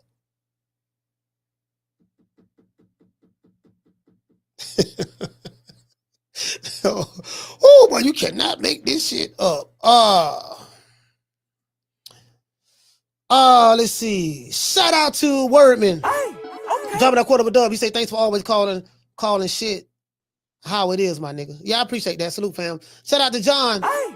Dropping that quarter of a dub. He say, non-blacks that don't speak up are co-signing Teofimo's ignorant racism. He say, he does not speak for this Hispanic. No. Again, we cannot. What we can't do, we can't take the actions of a Teofimo Lopez and paint all Hispanics with that brush. We can't do that. No more than we can take something that an ignorant black person to say and paint all black people with that brush. Or no more we can take something that an ignorant white person to say and paint all white people with that brush.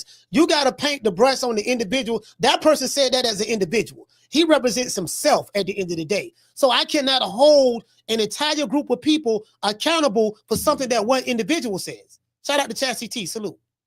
Teofimo represents himself. Teofimo represents hatred. Teofimo represents bigotry. And he represents racism. That's what he represents. That's what Teofimo's daddy represents. That's what his sister represents. That's what his mammy represents. Ryan Garcia, Henry Garcia, same thing. That's what they represent.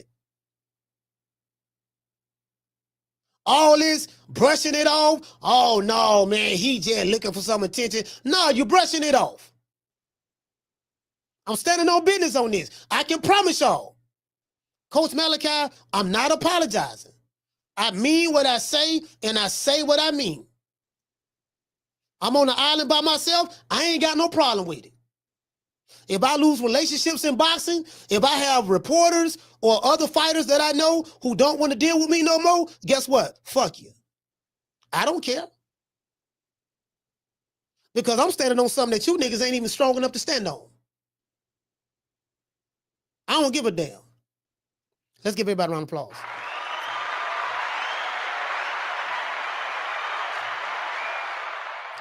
I said what I said. I'm standing on that. So anyway, we got some fights coming up this weekend in Orlando. I will be in Orlando Saturday.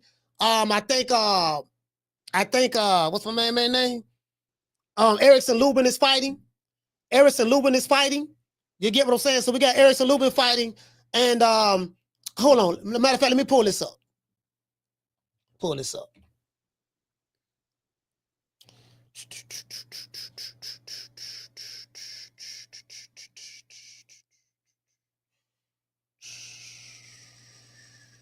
Hold on, let me pull up the schedule. All right, here we go. Let me show y'all this. Before we go. My bad. Let me show y'all this before we go. Because I want y'all to see what fights we have coming up.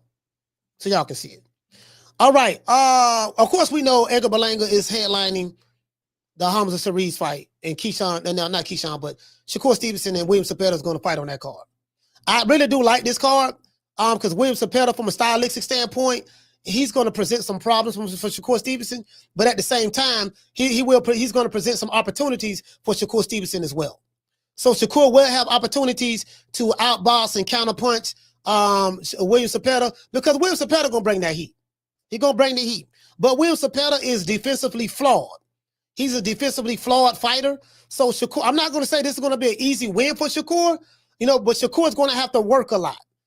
But it depends on what style of fighting that Shakur decides to fight. I'm curious to see what style that's going to be. Okay, let's go here. Erickson Lubin. Erickson Lubin is fighting this weekend. He's fighting this weekend in Orlando. As a matter of fact, let me see. Let me see who he's fighting. Oh yeah, shout out to his coach, man. I've been talking to his coach as well from time to time. Let's see. They say Lubin is southpaw from Orlando, Florida. Yeah. He's fighting. He's on Pro Box. He's headlining the Pro Box card on YouTube at the Silver Spur Arena in Kissimmee, Florida. Right there in Kissimmee, which is an Orlando hub. He say Pro Box undercard coverage is scheduled for 6:30 p.m. Eastern Standard Time. I'm going to be at this fight. I'm going to be there. So if you're in Florida, you're in Orlando, Coach Malachi will be at this event. I'm going to be at this event. You know what I mean?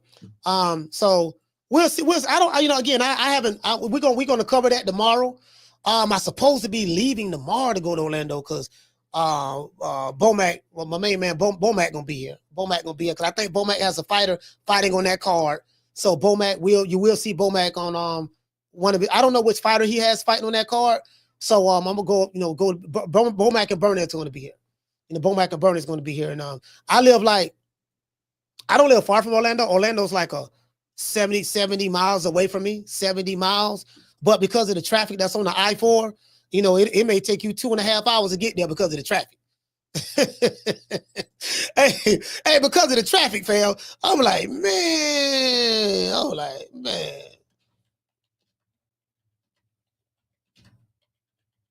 We didn't have any fun today like we normally do on the show, but this is on my mind, this is on my spirit, and I just had to stand on business. We'll be back. We'll be back to getting it in like we normally do tomorrow. But I'm standing on business. I'm standing on business on that, dog. It is what it is. I say what I said. I feel what I feel, and that's it. No one's going to change that. I ain't apologizing no goddamn body. You know what I mean? I mean what I say, and I say what I mean. You know what I mean? I'm probably. Listen, I ain't a big dude, but I probably got more manhood than a lot of these other dudes out here who say they men or that can box, but they don't stand on business. They don't stand on business. You get what I'm saying? So shout out to Bud Crawford. Shout out to his family. I got a lot of love for Bud, his family, his mother. Shout out to them. They've always been good to me, good people. Bomac, all them guys. Coach Red, shout out to y'all. Kasim, my brother Shabazz, all them dudes, man. Salute to y'all, man. But I'm anxious to see what they gonna do. I'm anxious to see what they gonna do, what they gonna say. I really am anxious to see what they gonna do, what they gonna say. Other than that, that's it. I ain't saying nobody should crash out because you got a lot of money you finna make, this and that. I get it, but I'm just anxious to see. Because, Bud, you did say he was good people. That's what you said, so it is what it is. I wonder, do you feel that way now, though? We got to say all praises due to the Most High, the Most Exalted, the greatest human being on the planet Earth. And I say that sarcastically, Mr. Al Heyman. Well, I guess I got to be like everybody else and saying Al Heyman. I can quit my job now, baby. 6 figures, baby. You feel me? But a name. Do you have a name? Oh, nah, I ain't got no name, Name them names, man. They know who they is. Name them names, please. The names need to be named. They know who they is. The Mexican monster. Sometimes you gotta do what need to be done, what others won't do. You get what I'm saying? So it is what it is. Shout out to Dontae Wilder. Don't ever forget, when I found you was strung out on coke. When I found you was like a big house, contemplating about killing yourself. So don't you ever forget who brought you to Big Time Box. I drugged you back. I brought you back. I provided food and put food on your table for your family to eat. And I'm doing it for the second time. So don't you ever forget that. Hey, we dedicate. Damn, what? To this day. Hey, you know what? Hey, y'all check this out. Don't everybody believe in Google? Go Google that shit. It is what it is, man. And you know what? We did this for the hood. I want to thank the whole hood who came out here. I love y'all. I did this for the hood. Y'all know I beat that boy. It is what it is, man. Listen, I don't want nobody crashing out going to jail. You sound like a bitch. Bitch. Man, I ain't worried about jail. Shit, man, I don't give a damn about going to jail. Nigga, take me to jail. Take me to jail? Shit, lock me up. Lock me up. Throw away the kid. Throw away the kid. It is what it is. Hurting the group. I'm the best thing ever happened to this damn group. Nobody's bigger than the group. Y'all ain't stupid. I'm the one selling the records. They coming to see me. They coming to see the Temptations. Ain't nobody coming to see you, Otis. Black fighters, ball in your court. Now, I run every kind of bitch, every kind of place, and I know one thing. When it comes down on you, you either collectivize or you run like a solitary rat. To the entire Teofimo Lopez family as a record label staff and as a crew, I dedicate this to you. Look, fuck you. Fuck the plane you flew in on. Fuck them shoes. Fuck the socks with the bell on it. Fuck them cheap-ass cigars. Fuck your yuck mouth teeth. Fuck your hairpiece. Fuck your chocolate. Fuck Guy Ritchie. Fuck Prince William. Fuck the Queen. This is America. My president is black and my Lambo is blue, nigga. Now get the fuck out my hotel room. And if I see you in the street, I'm slapping the shit out of you. Let's give a shout out, man, to the Cash Appers. Do we have any? No. Chauncey, do we have any Cash Apps? Oh, I think I do have a Cash App. Oh, my bad. We got a Cash App. Shout out to Kevin, man. Salute to you, brother. Look like my brother look like a truck driver too, man. You know, I got a lot of love for truck drivers. Y'all know I used to drive trucks all over the country. Yeah, I used to drive. Yeah, I was a trucker myself. So shout out to all the truck drivers. Hey, man, shout out to Kev for dropping that. Bam, dub on your boy. Super chat received. Playtime's over, boy. Salute to you, my brother. He said good topic, man. I appreciate you, fam. Thank you so much, brother. We're gonna hit our brother with the Huggy Bell, but let's give all of the Cash Appers and the Super Chatters and shout out. Shout out to go start from the top. Shout out to Walt. Shout out to Mr. Roland Curtis. Shout out to our sponsor. Today's show is sponsored by LJ Wright for dropping a half a hundo on your boy. And today's show is sponsored by Foster's Barbershop. If you're ever in the city of Tampa, you want to get a haircut, please download the app Booksy. You can download the app. You have to make an appointment in order to get a haircut in this particular barbershop. It's nice. It has a tiki hut in the back. They have a bar where you can get served drinks. You get them from a nice tenderoni. It is what it is. And we play putt-putt golf there. We play putt-putt golf. Anybody, as a matter of fact, we're going to do a tournament. I'm going to let everybody in the city know, everybody in Tampa, everybody in Tampa, I'm going to try to get my homeboys together. We're going to put a tournament together. I'm Tiger Hoods. I'm Tiger Hoods on the greens. You get what I'm saying? We're not talking about no real golf because we talking about a little putt-putt golf. You know what I mean? So anybody want to smoke, I got to practice a little bit, but anybody want to smoke, it is what it is. We going to make it do what it do. Shout out to LJ Wright. Shout out to Vigilante. Shout out to Polo Buck. Shout out to Lick. Shout out to Javier. Mr. G4L. Full Life. Shout out to Moose the Great. Shout out to the one, Mr. Ham. Shout out to Ikram. Mr. Derek Choice. Mr. T in the building. Shout out to the lovely Miss Connie. Shout out to E Money. Always give money. New Country in the building. What's up, fam? Shout out, listen, man. Shout out to A1 Henry. A1 Henry, what's going on, brother? D Hall, salute, fam. Let's see. Shout out to Dontae Comedy, salute. 03 Dub in the building. Shout out to my brother DT, man. DT, salute, fam, man. I hope you and your family doing well, brother. Shout out to Wordman, John BK. Let's give the Super Chatters and the Cash Appers a round of applause.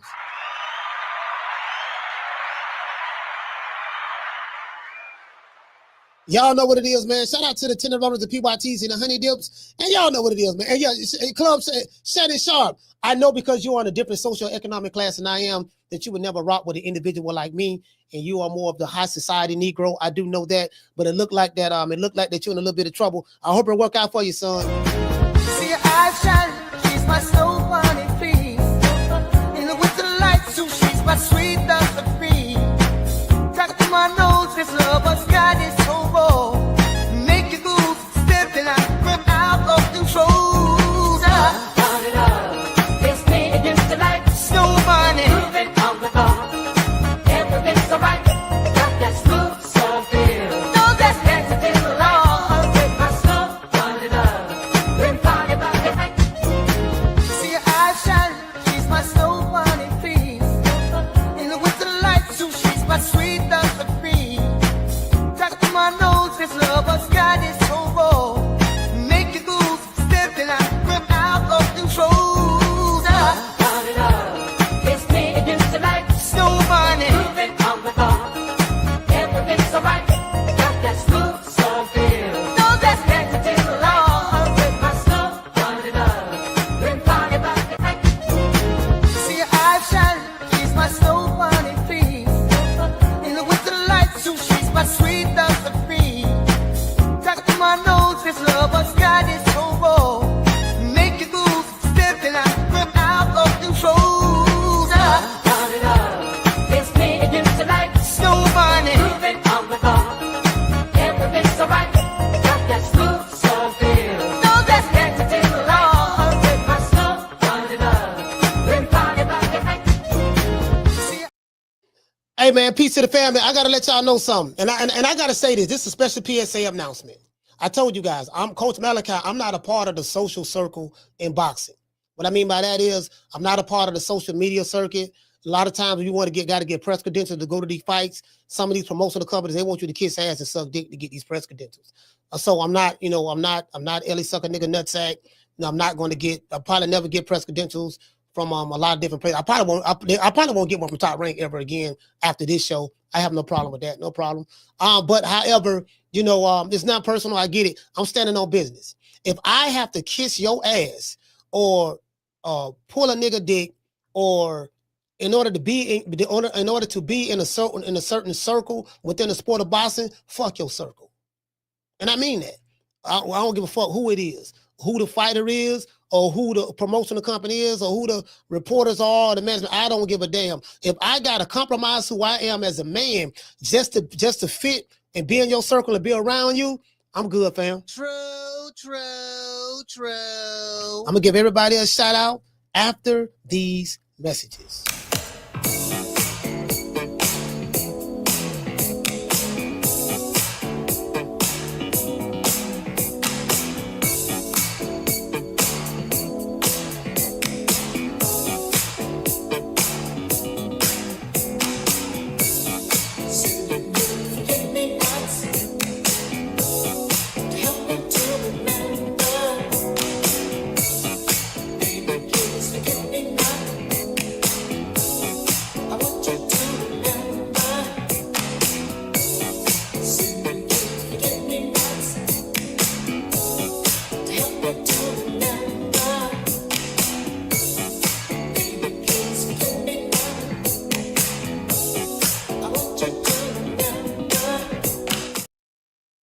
Let's give everybody a shout out. Y'all know what it is. Let's go over here. Shout out to everybody that's on IG. Shout out to my main man, Jim's IT. DT, what's going on, baby boy? Shout out to Big John Doe. What up, Doe? Shout out to Brian Harris. Mr. Ruben Allen. CJ from the 504. CJ, you are unblocked on the other channel. I need you to leave a message so I can make you a moderator so you don't get blocked again. Shout out to Jay Tonic. What's going on, fam? Wayne Witherspoon, salute. Solo Dolo. Let's see. Shout out to Murder 15. Shout out to Daddy Trill. The lovely Miss Connie. Cooking with Sir Senior, salute. So Sir Senior, what's going on, fam? Shout out to Cooking with Sir Senior. The lovely Summer in November. Shout out to the great Gambino. Shout out to the Martin, man. Old Town, stand up. Let's go over here to the left. Trey Hassan. The Nigerian Nightmare. Shout out to John. Jared from Baltimore. Unlaced Shoes. G5 from the Bronx. Schoolo X-Man. The lovely Tila. Nay the Great. Who else we got? Shout out to Tagger the GG. MB813, that's hometown. The Nigerian Nightmare. Buster Cap. Unlaced Shoes. I'd say Unlaced Shoes. Reborn 325. Who else we have in the building, man? Shout out to JC. Vic, he said, who did this song? I don't know which one you're talking about. If you're talking about Snow Bunny Love, that's a content creator. He go by the name of Lennon Honor. If you go look online, look up a YouTube channel, Vic, by the name of Lennon Honor. Lennon Honor. That's Lenon, Lennon Honor. Just like the word honor, HONOR. Look him up. He the one made that song. Shout out to Wole. And if you're talking about the Forget Me Nots, that's Patrice Russian. Shout out to Sean Carter. Mr. Kenneth Johnson. Daniel Agnew. Daddy, what's up, fam? Shout out to Voodoo Vibes. Reborn in the building. And shout out to the lovely Miss Black Panther. I feel like I'm forgetting somebody. Jamie from New York. Salute, brother. Who else we have, man? God damn. We got so many people. If I forgot you, man, please forgive me. Oh, yeah, there goes CJ right there. All right, I got you. All right, CJ, I got you. Just modded you up. I got you, CJ. All right, CJ, you good from this point forward. And anyone else I may have forgot, man, salute to you, fam. Shout out to everybody. Shout out to Mr. Raymond Moore, JC, G5, Native Great, CJ from the 504. Salute to y'all, man. Hey, yeah, he say Lennon Honor is a channel dedicated to cooking Uber. Hey, Lennon. Hey, CJ, Lennon Honor, that's a dedicated I Hate Dr. Umar channel. He hate Dr. Umar with a passion. I'm like, man, he won't give the Prince of Pan-Africanism a break. I catch you guys on the next one. You know my motto, don't meet me there, beat me there. Peace. Man, I'm out of here, bro. Let's go. Come on. Man, I'm out of here, bro. Let's go. Come on.